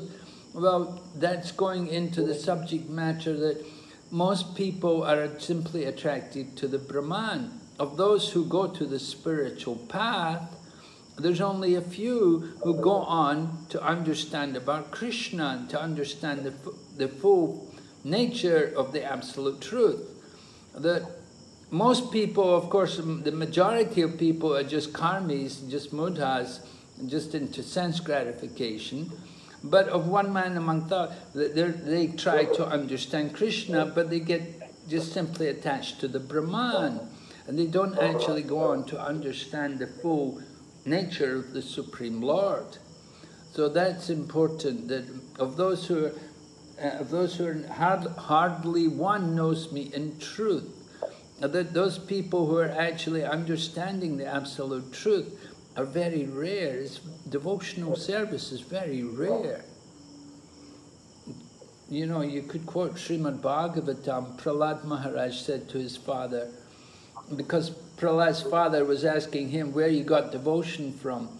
And Prahlad began by saying, you know, it's not very easy to get devotion. He said, Matirna Krishne Paratasvatova Bibopi Pajeta Greha Vratanam. He says, you know, people who are attached to sense gratification, who made their vow to stay in the material world, then they'll never understand Krishna consciousness. So like that, people have to focus the mind, first of all. Hear about Krishna. You hear about Krishna, you purify the mind. And with the mind, when the mind is purified, then you can focus more on devotional service, on actually thinking how to please Krishna, how to serve Krishna.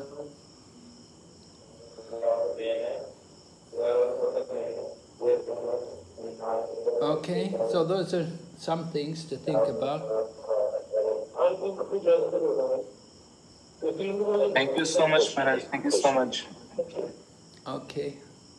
So we'll stop here then. Hare Krishna. See you tomorrow night. Hare Krishna. Srila Prabhupada Ki Jai. Yeah. Thank you, Maharaj.